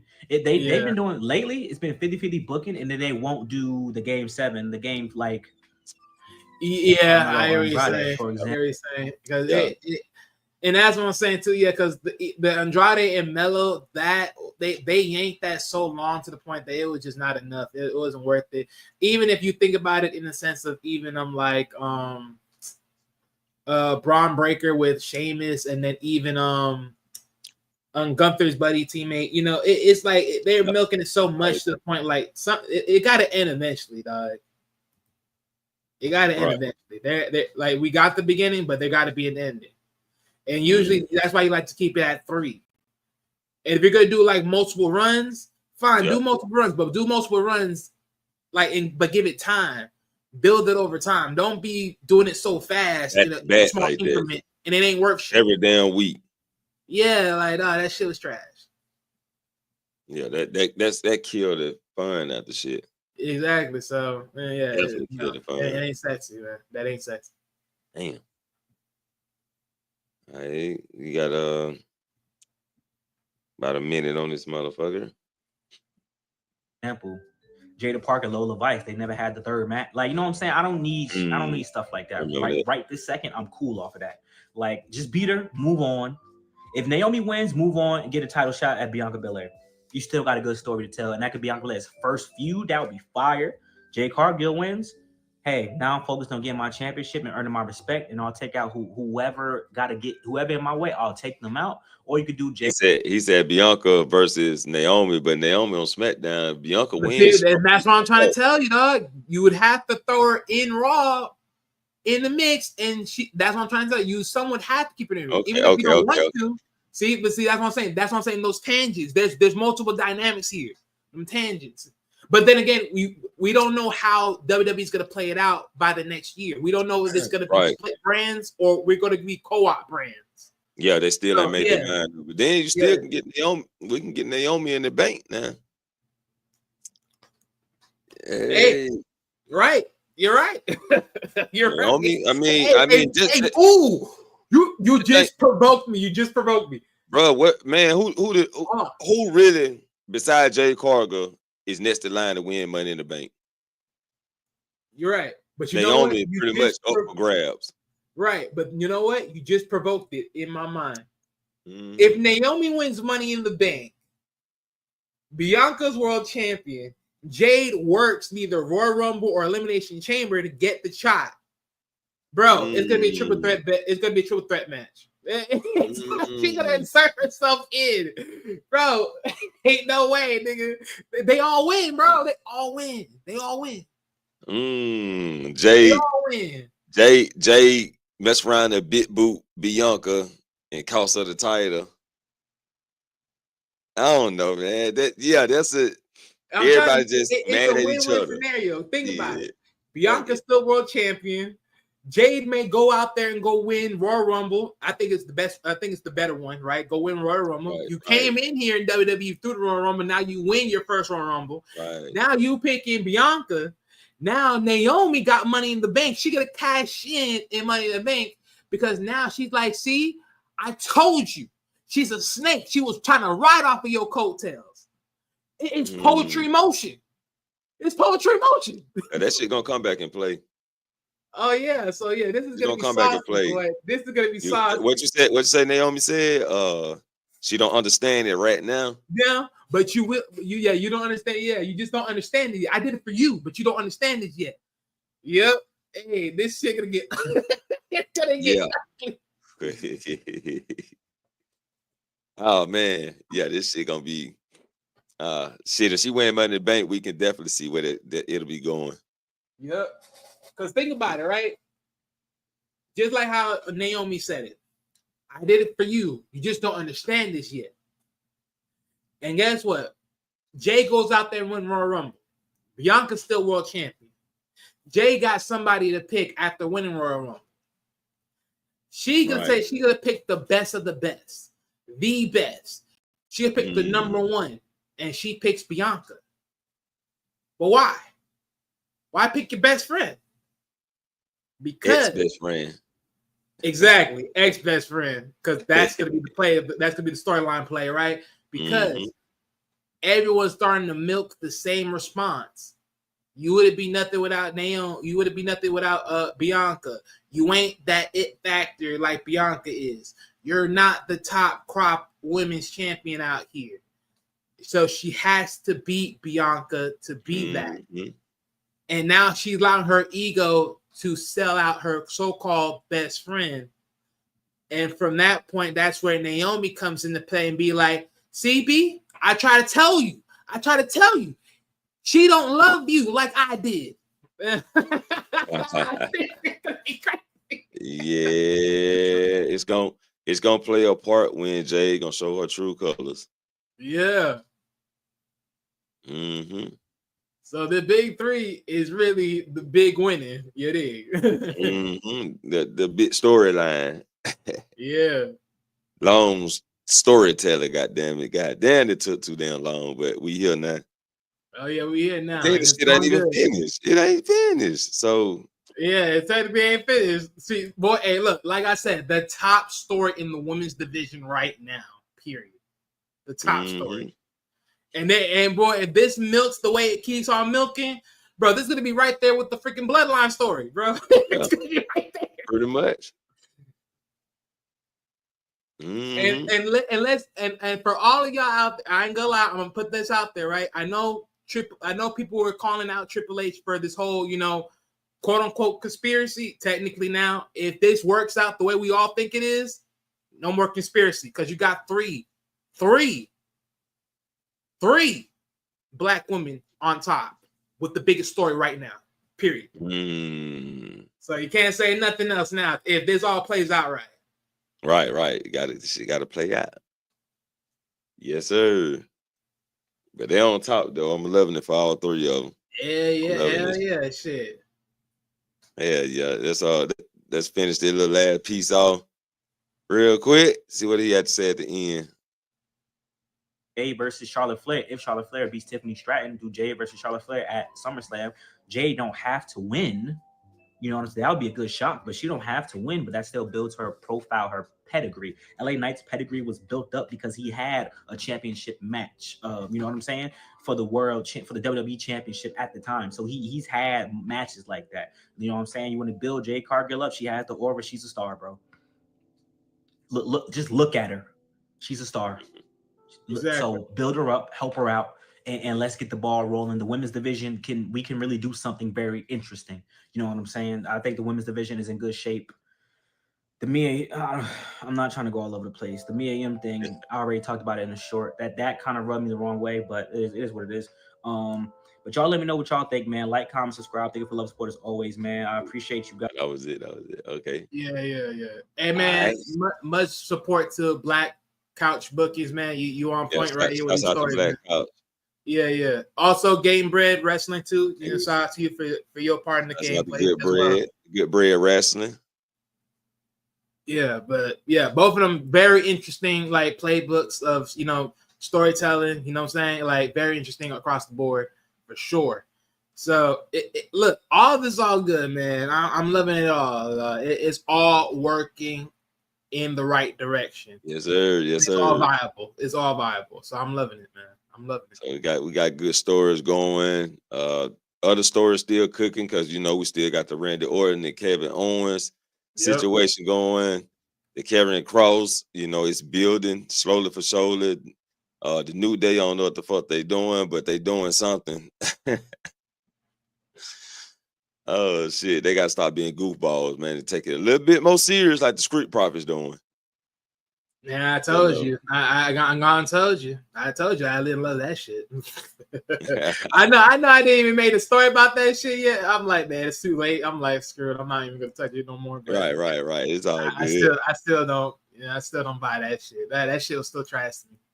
So they got they got to step it up. What else we got? We still got the long storytelling with Austin Theory and Grayson Waller.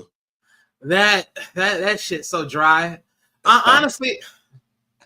Like I said, I came a long way for liking the New Day story for only the simple fact of it's not the worstest, but it ain't good either. It's not reasonable. So, again, Grayson Waller and freaking Austin Theories, that shit should have died a long time ago. I'm getting sick and tired of it. It's just getting so weird. Yeah. And we also got to make see Austin Theory face already. Like, but let it slow burn real quick. We got to see what we got to see what they're doing with Melo, right? Because what usually always happens to anybody that's under the Miz, besides Brunson Reed, who just took shit and matters in his own hand, which he was a paid guard. So we can't say he was with the Miz, he was paid to do what he had to do. So anybody that's with the Miz, though, anybody that joined the Miz, where it always fucking happen, he turned on them. Pretty much. He turned on them, and could they be working Melo to becoming a face in the long run off of this? Or what? That's why I said I want to see how the story develop. I mean, for me, this is my thing, right? Because Melo is in that phase of like, okay, he's saying I'm him and all this other thing. It's not enough though, because he's in a mid card. Like, if you sell the Miz using, like, I get it, right? The Miz is somewhat in the case using Melo, right? Because he's like, okay, he's a young prominent star. He's the next one up. I'm gonna milk off of him. Right. Like, there's a lot of milking going on around here, right? So I'm gonna milk off of him. Where the cow? When I get right in that point of getting high, this is where I backstab him and drop him on his itch. But I think honestly, it's like I think Melo already sees it though, and it's like you can just see it in just his like in Melo's stance. It's like I don't want nothing to really do with you, really. Like this, like the name, all this, like no. It's like I ain't really with the shits. Then the Miz putting words in their mouth, he be like, man, I ain't say that. I ain't agree to that. You know what I'm saying? And it's like, Melo, he just looking at it like, and it's not really a lot. So my thing is using the Miz to change Melo's face. It's not ideal for me in my head. I mean, maybe with a little bit more storytelling, maybe I'll see it, but I just wouldn't like it for me personally. Yeah, it's just something that came in my head that the Miz always turning on somebody. So Oh yeah, for sure. That is I want to know very what true. they're trying to He do in definitely Melo, wins or part just of it. will they get separated through the draft or something? There's no telling. Yeah. But Oh, there has to be something like decent going on here at this point. Because last thing I want from Melo is to work himself and being like some type of tag partner. Like I don't think so. Right. Melo needs to be in the tag partner system. Nah, This is why right now, what Melo needs to be doing, he shouldn't be with the Miz. He needs to be with the motherfucking Street Profits. That's what he needs. Yeah. That's what he needs to be right there. He needs to be with the Street Profits. Street Profits need to line up with him. He need to run the Street Profits. Yeah. So that's how I see that. But maybe they come to play down the line. Yeah, hopefully. So I did want to, I'm getting sleep and shit. So I'm trying to jump. I'm trying to jump into this shit fast. Shit. Okay, NXT. What the fuck is they doing? Is they finna cancel? Okay. Are they about to turn the women's North American Championship into one with the NXT women's title, or she gonna be? No, I thought it's the same thing that they did with the men's. Like how I forgot brother's name, but how like he had both the titles. I don't think so. They're quote unquote like they putting the titles together, but there's going to be one person with the titles. Yeah, I ain't gonna lie. Personally, I think that's too soon. That's way too soon. No, it's a bad move on WWE's end. I think they should let that be milking that out, and then like by next year, then they do that. They're doing it way too soon. Right.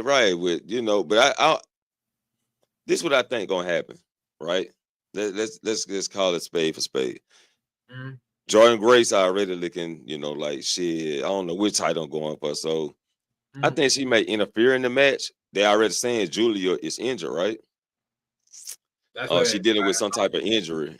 So Jordan Grace interfere in the match, takes out Julia, that can play a part of her injury as storyline, storytelling too. And then maybe, they have to have a tournament for the vacant belt like they did Roxanne. And it pretty much like they playing Roxanne's story over with Julia. Hold up. Actually, you actually sold me something very, bro. You just keep tweaking my brain cells, dog. You know what? I ain't gonna lie. You know what I see? I think what WWE's doing here is they're gonna make this match, but at the end of the damn day, they're not actually gonna make a winner out of it, right? Right. They're not gonna make a winner out of it. This is just a preview. But what I do believe is Grace is somewhere going to be involved in this. And if you remember, right? Remember that little primo between her and Roxanne Perez? Mm-hmm. And then she snapped and punched her. I think there's going to be something with Grace in a mixture of this where she could go heel. Oh, yeah. And I think it would be perfect because guess what? Naomi's going heel. You know what? Every single time the story just keeps on milking. Oh, this is looking good, boy. This is looking good. Man, I'll tell you, bro. That's the only way I can see it. And then you write off Julia. We get no winner. Write off Julia. She had the Roxanne comeback story, except as a face. Roxanne came back and was, she went to a heel for her comeback story. But shoulder for shoulder, she went heel. But Julia come back as a face and fight for the title back. But the thing is, we already know who's gonna win the title when they have the tournament. Jordan Grace, right? They have a tournament for the vacant title. Mm. Jordan Grace wins it, and then you got the Julia combat story where she wins it back. And then you move Jordan Grace to the main card. So yeah, I did. I just had to I was like, damn, I knew it was something about NXT I had to talk about. But yeah, that was it right there. Because it wouldn't make sense if you launched Grace to the main card because I don't think so. She really needed to go to NXT at all. I think she could have went to the main roster straight up. Yeah. And but personally, I ain't gonna lie, it would make actually, you know what? Because look, it would make way more sense. Because because let's be honest, if they pull the trigger and say Grace was the one that helped Naomi, that would be perfect. Because she is the only one with enough muscle mass to bang up Jade the way she was banged up. She was the only one with enough muscle mass. If you don't bring back Tamina, then you have to at least put in. That'll be a nice tweak. You may as well put her in. Now, granted, okay, of course, we still got, Lash Legend and Jade Cargill as a mixture too, but still. But shit, Jordan Grace make a better candidate though. Exactly.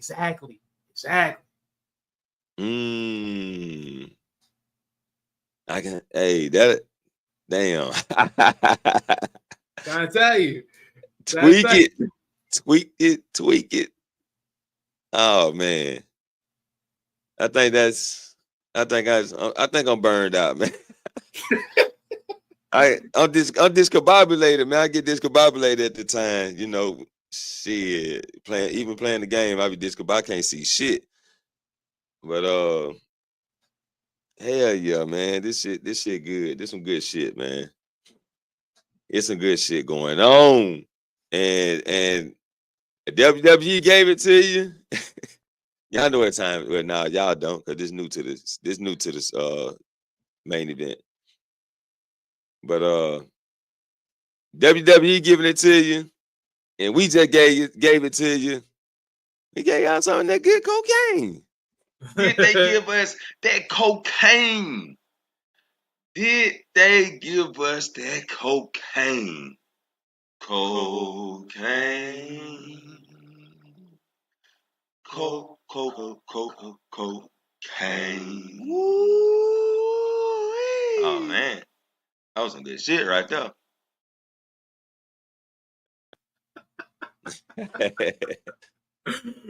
We just gave y'all that good shit. You know what I'm saying? Like WWE doing, giving y'all that good shit. Make sure you subscribe to the channel.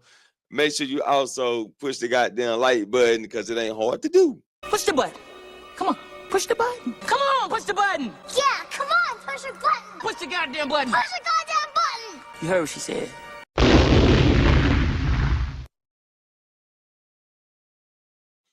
Yes, sir. Y'all make sure y'all hit that like button, man.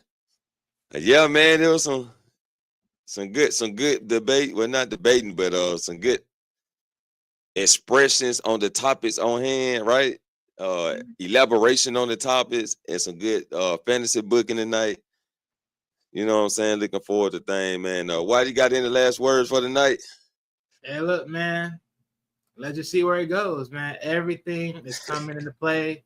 Once again, Game Bread Wrestling, Black Couch Booking. Salute to y'all for the videos and y'all commentary on where the wrestling stake is. Y'all definitely add very key components to what we can see in the near future for sure. And look, WWE's up right now. WWE's up. This is looking good. So yeah, you're right there. Cool, man. Yeah, they definitely up right now. And we would like to appreciate everybody that stopped through in the chat, you know what I'm saying? And everybody that commented in the chat. It's a much honor to have y'all come through and participate.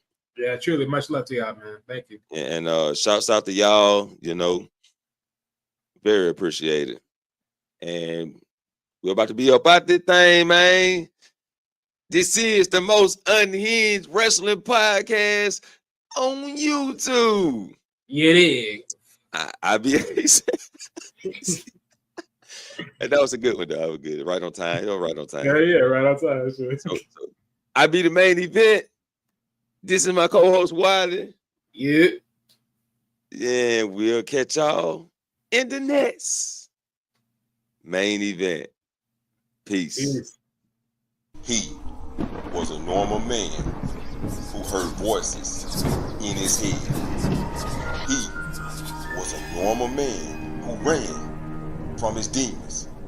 He was a normal man that couldn't escape the darkness.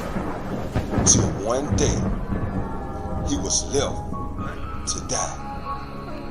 He then will rise again He then would embrace the voices. He slayed his demons and he conquered the darkness. Shh.